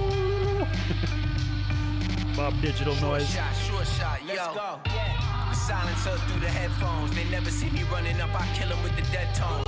Almighty, alrighty, yo, this beat need a little pass. I stab master arson like straight out of low cash. PD crack, I let it ring. You gotta go fast. Lightning bolt, Hussein Bolt, you better bolt. Callbacks to guys like PD Crackle and their ring. It's obvious that Sazy is the same type of hip-hop head I was, who was paying attention to that type of shit. PD Crack is a bit of a deep cut, but I remember PD Crack fucking mixtapes. I remember PD Crack on State Property albums and all over the various members of State Property's albums. Dude was dope. Philly doesn't fuck around. Anyways, this album was dope. I heard God Wants You Dead. Word on the Street is God Wants You Dead. Sazy and Lupara. Don't sleep on that. Sazy put out a lot of dope shit in 2025. Only Dust Remains.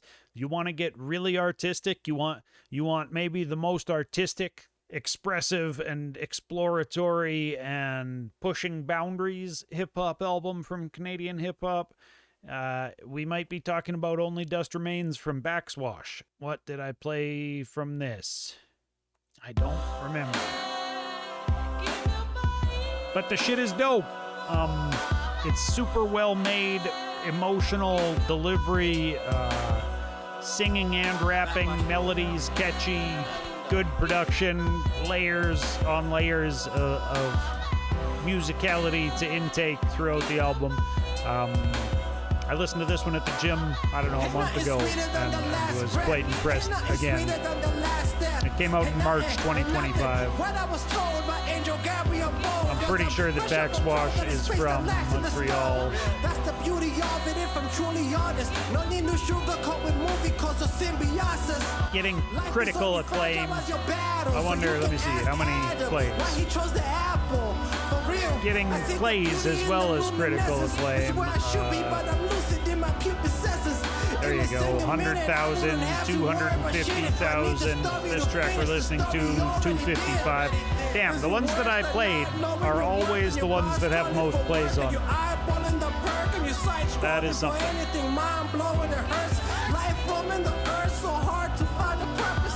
I feel the pressure right from under my sweater. The trumpet on the horns, the drummer coming, and this is it. I'm going out like a bitch.